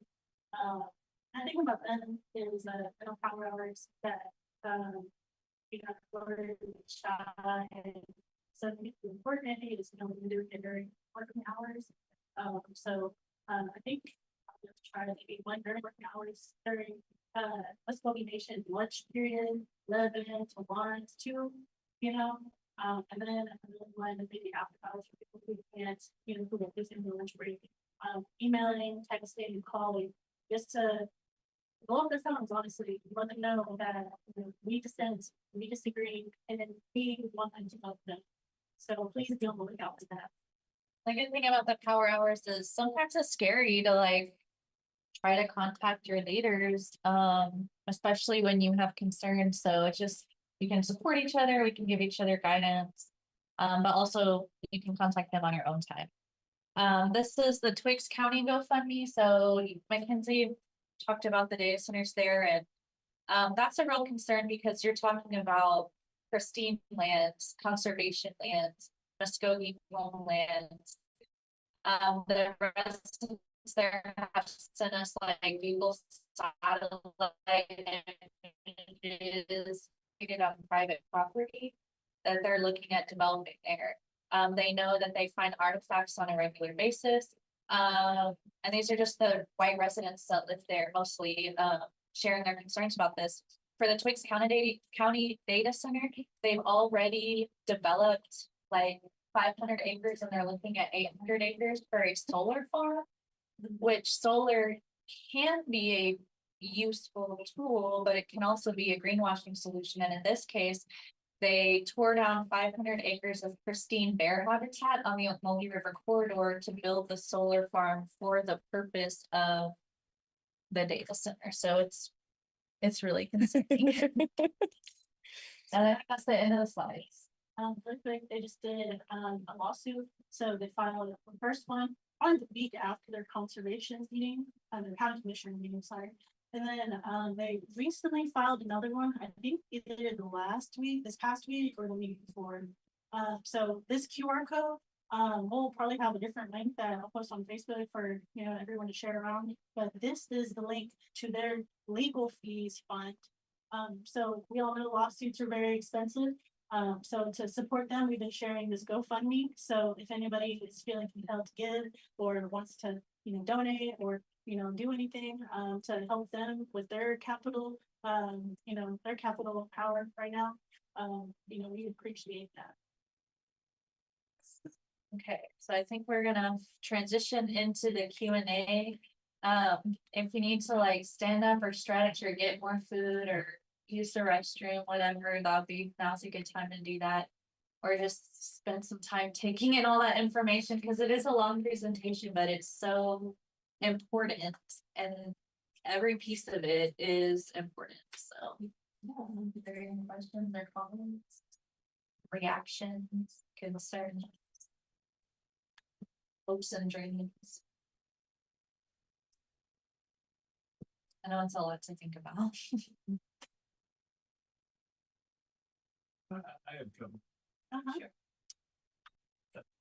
I just came from a meeting earlier this week, with a bunch of environmental folks from Tulsa, it's the Environmental Federation. It's a big topic, data centers. So we're talking about some of them that one they were building in Stillwater. It's huge, that was the biggest one. 16 million gallons of water a day. One prior was going to use 1.3 million gallons of water. And they said, people approach you like that, make sure they have a water planning agenda, water reuse, water infrastructure, a smart location, some innovative approaches. Because the energy use is going to, what it's going to be. Where's the energy coming from? At what cost? And who's going to pay for that infrastructure? It's usually going to be billed back to the consumer. Rates are going to go up, and they'll be the ones that will be paying for a lot of that. Just like when they have this ice storm or snowstorm and use more gas, all of a sudden the gas company gets a new rate. I didn't fault anybody else's. It was used more, so you get charged. It makes your peak rate go up, so everybody's rate goes up. I don't know. We have several issues with them, but hopefully they'll do the right thing. Yeah. Even in the water usage, it's got to go somewhere. That district from. We gotta have some grip to go. Exactly, and that's one thing that is important to understand about permits for these projects is they're asking the government for permission to pollute. And the permits gives them a certain amount that they're allowed to emit into the air or dump into the water. So that's what the permitting process is allowing them to do. And it's our job as the public, unfortunately, it's become our burden to hold them accountable to that and say, no, we don't actually want data centers going into Garden Tree. And like, I'm glad to hear, some of the issues that were brought up at your meeting, that people are asking the right questions about that, and they are rightly concerned. And to the point about potentially like innovative, like technologies or water reuse systems, a lot of that, when it's coming from the, which you are probably already aware, when it's coming from the industry side, is like greenwashing propaganda, where they're making promises that sound better than they really are. I know in particular, like with the Project Clydesdale, they have like a water saline loop system that they've claimed conserves water and doesn't use as much, but actually it does still use millions of gallons a day, and they still have to dump it into the creek when they're done with it. So there's really not a way right now that to have a sustainable hyperscale data center. The entire system is extremely extractive. So 2 years ago, we had these marijuana plant or marijuana grow houses. So they bombarded Oklahoma with just coming in there and building, huge facilities. So they would come to the water districts, and the water districts had nothing in place for giving them water. So that's where we got the hydraulic analysis to come in to show how much water are you going to use? Well, I'm going to use 100,000 gallons, per the billing cycle. So after that was done, and for ourselves, I work for the McIntosh County Water District 13. And so the infrastructure, our infrastructure is old. It was, our water district was made in 1968, and we've grown. But we have 3 wells. Our wells are on our reservoir. So we have to have a certain amount of water a year that we can use out of that reservoir. We have to do drawdowns to make sure that we don't get, because like it's on a riverbed, if you must. So this part right here is what they call red water or red sand. So our water is up here. So if we use that water and it penetrates this red earth or red dirt, sand, whatever, our water is no good. It won't be good anymore. So for them to come into a rural area and want that much water to be used, our water system right now can't hold it. So I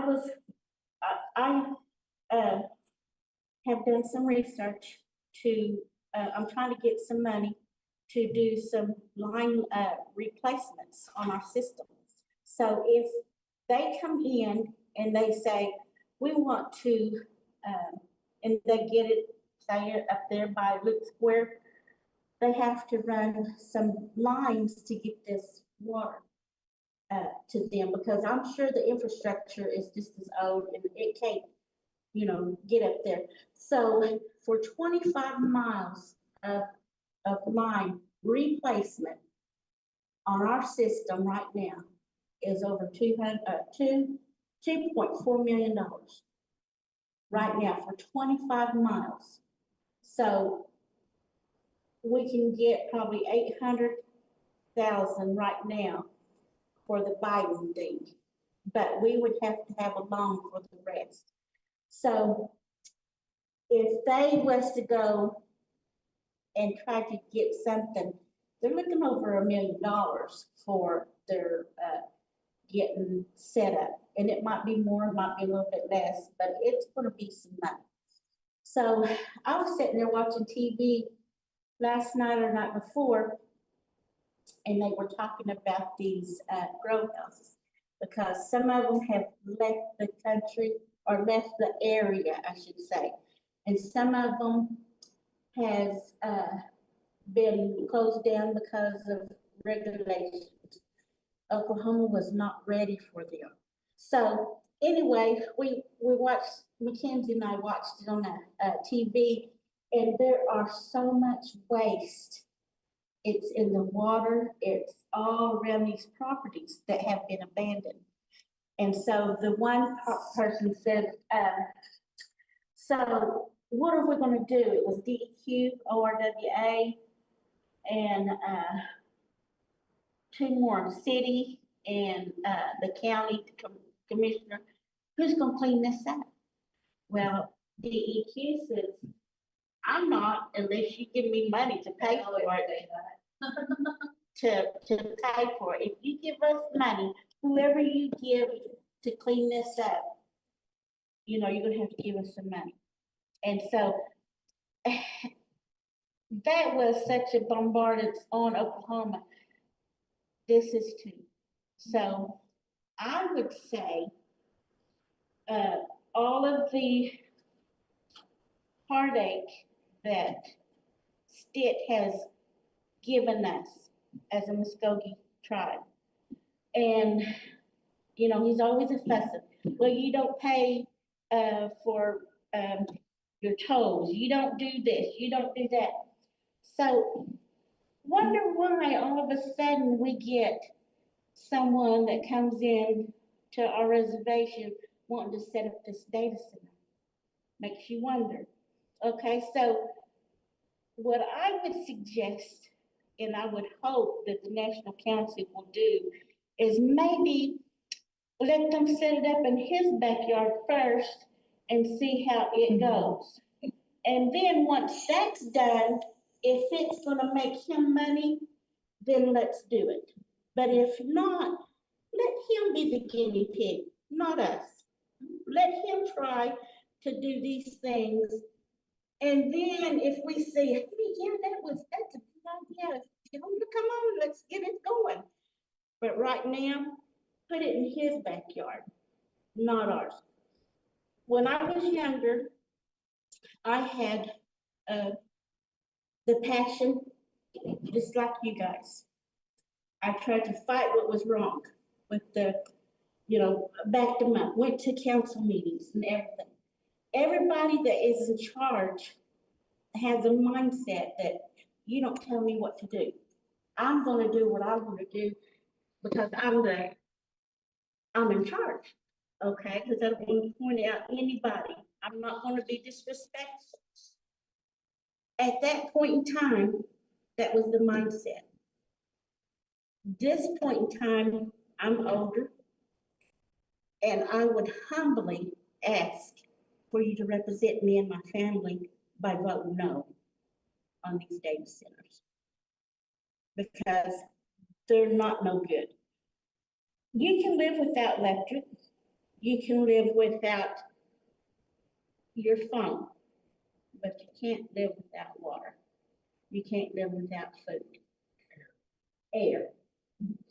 You know, and so I would strongly request that please represent me humbly. I humbly request you to represent me and vote no.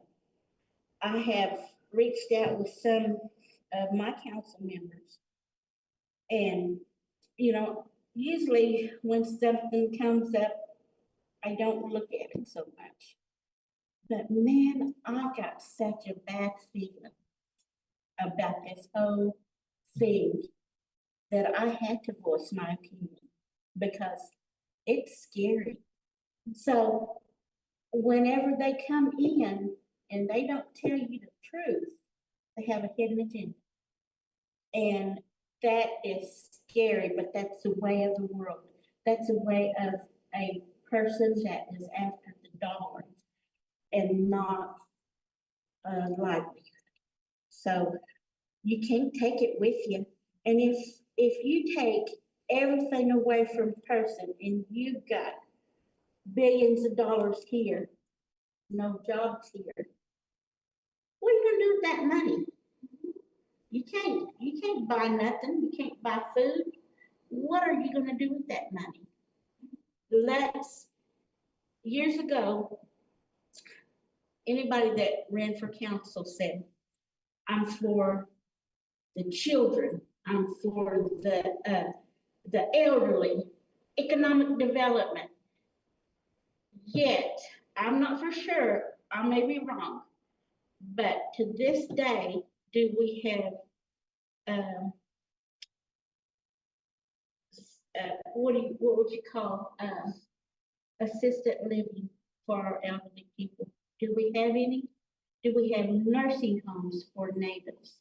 Do we have grocery stores? You know, I read an article that there was someone that was going to put in a skating rink. Why can't we do that? We could have a skating rink. We could have games. We could even put a show building back into this area, and we wouldn't have to go all the way to Casa. Why don't we build a mall sort of thing, a native mall with these things in it? Economic development. You don't need that data center to have economic development. Let's do something that is for the people and not be so, what we call it, detrimental to the people. That's what I gotta say. You said a lot of good things, Mom. Keep it up.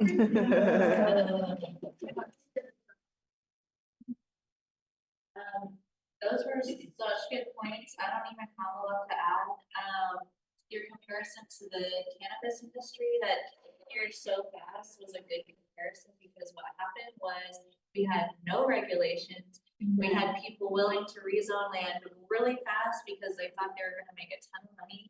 So foreign entities bought up a lot of our reservation land and contributed to wasteful agriculture. Right.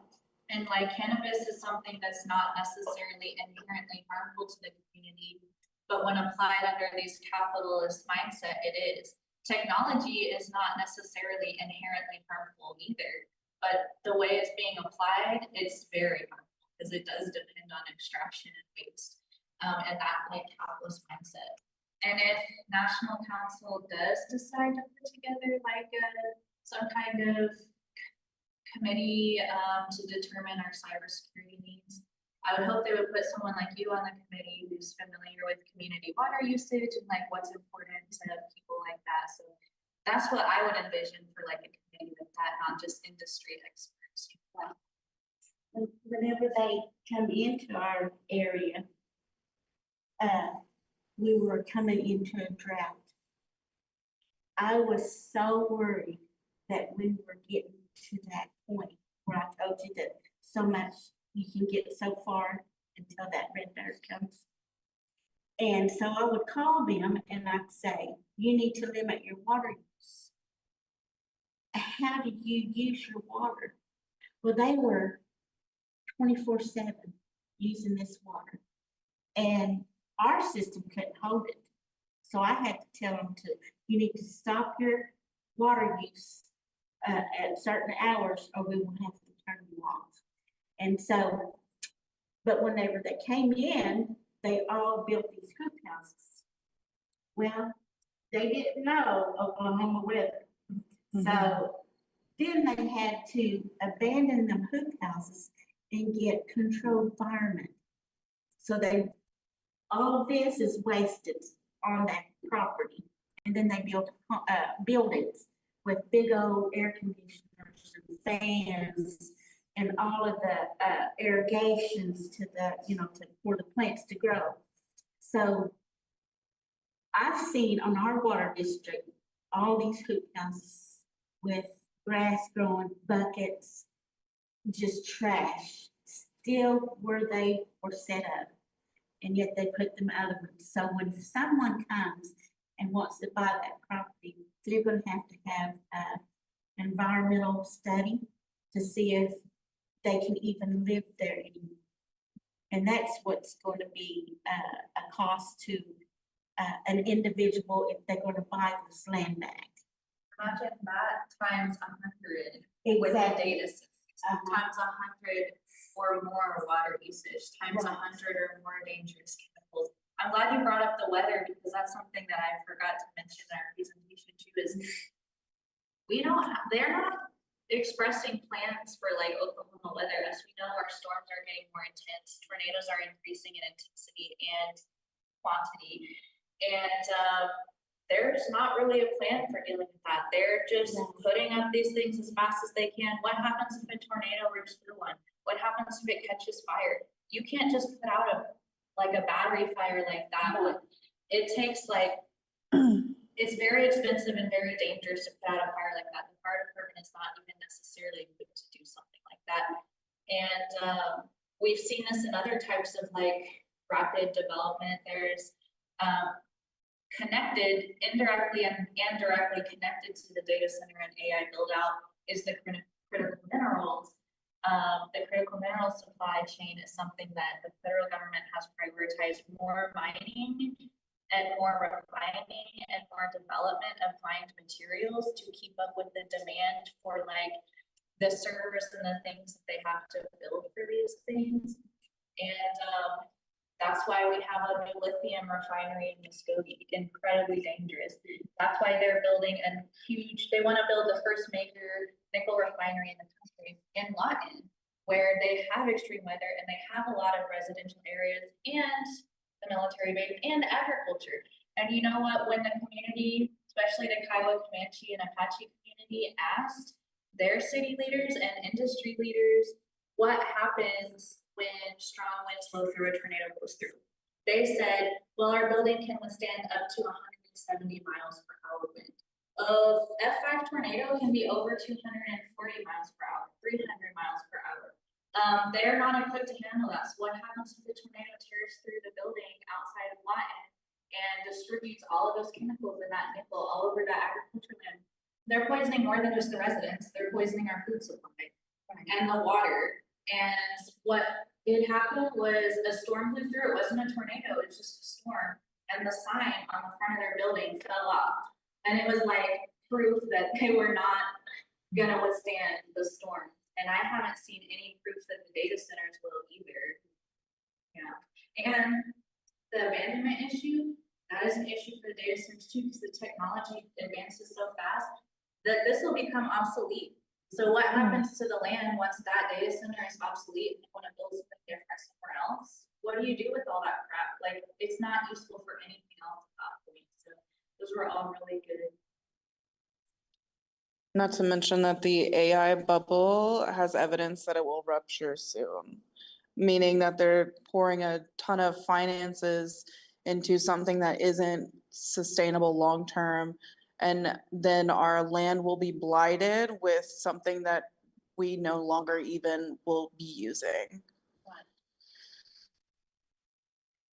So I don't know, do we have a time check? It's 9. Okay, so we're right at 9 o'clock. That's actually pretty good. Last opportunity for questions or comments before we officially wrap up. Okay, that's totally fine. Thank you so much for coming and sitting through this long thing. Everyone on the stream, thank you. If you were tuning in, sorry if there was any audio or visual. We're totally grassroots here, so we're doing our best. We're in the boonies. Really appreciate it. So yeah, we could probably go ahead.